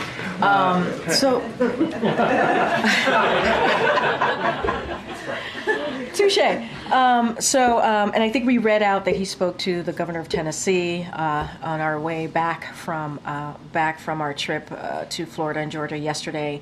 I don't have a conversation to read out with the governor of Florida, but what I can say is that we have been in touch. Our team has been in touch with local officials on the ground. We are committed to providing what is needed in the state, obviously to those who were affected in the state, and our commitment is clear. The president has always said it doesn't matter if you're in a red state or a blue state. He's a president for all Americans, and that continues to be certainly his commitment. Go ahead. I know I'm getting pulled, but go ahead. Thank you, Karine. The president seemed to suggest that he is asking, or he seems to be suggesting that Israel should consider other alternatives rather than attacking Iranian oil facilities.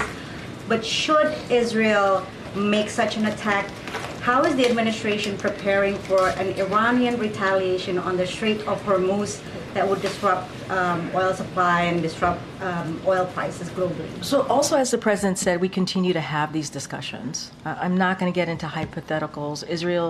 About Israel's response to Tuesday night attacks. What I will say is that we understand that they are still determining what exactly they will do. That is something that we understand.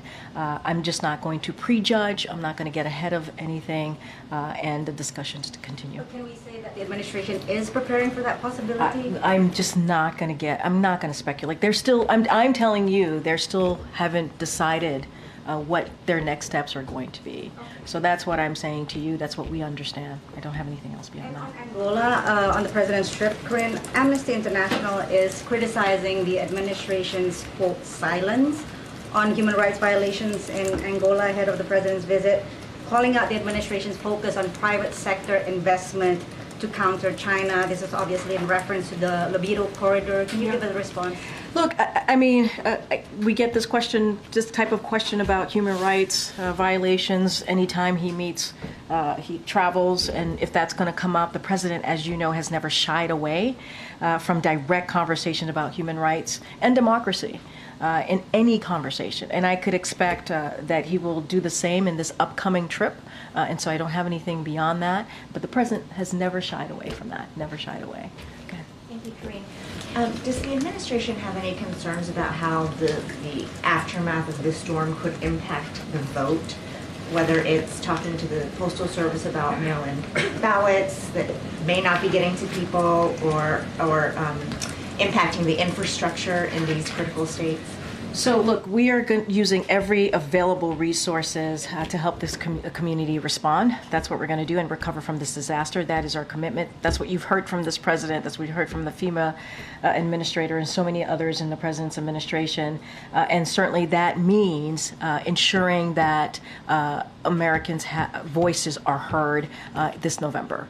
And so that is our commitment. We want to make sure that people's voices are heard. And so any specifics on where the infrastructure is and what that looks like, certainly I would have to refer you to the state election officials on those, and cybersecurity and infrastructure and all of those pieces on what that looks like for them.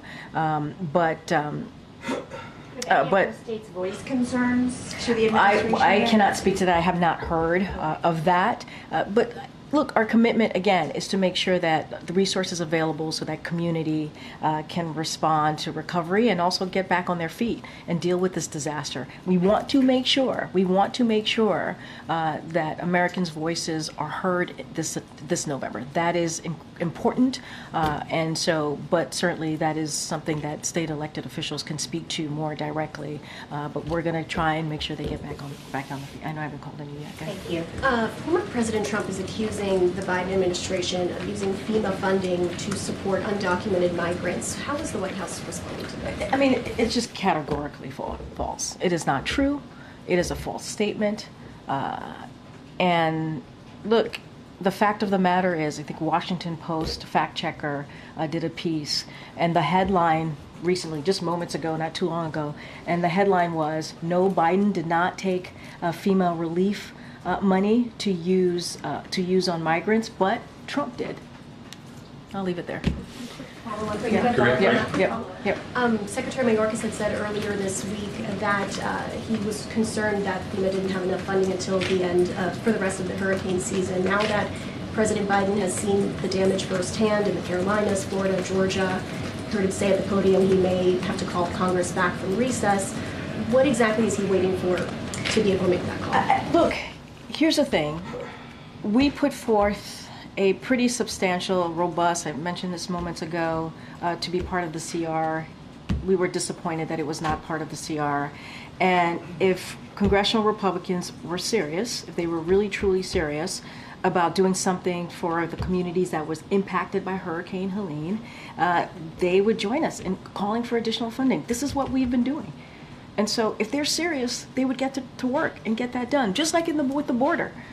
If they were serious about the border, they wouldn't vote against their own bipartisan proposal that they worked with us on. They're against it now. They weren't.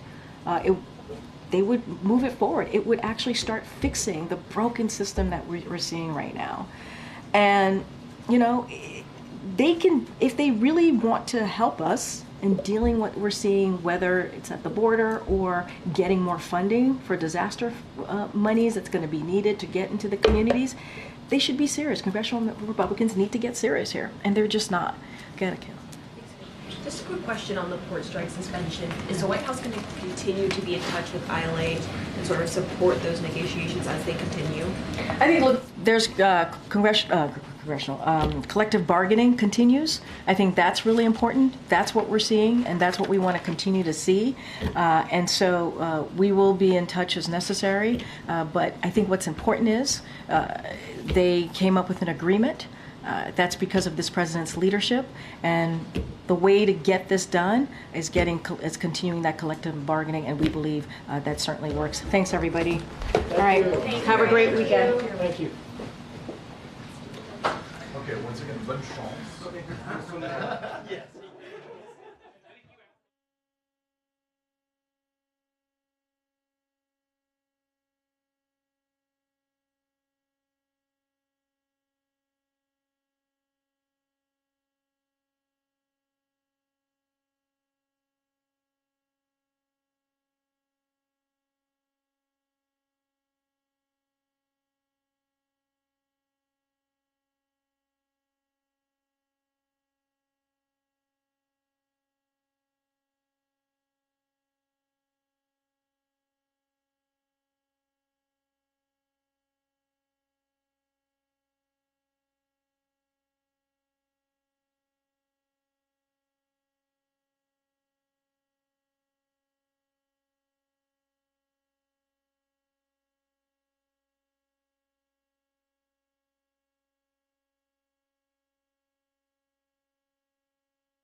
One, two.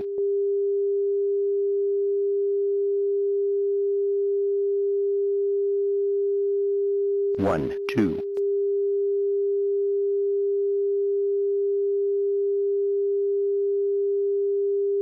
One, two.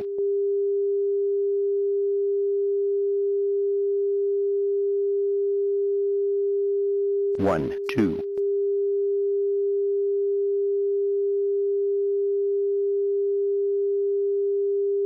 One, two.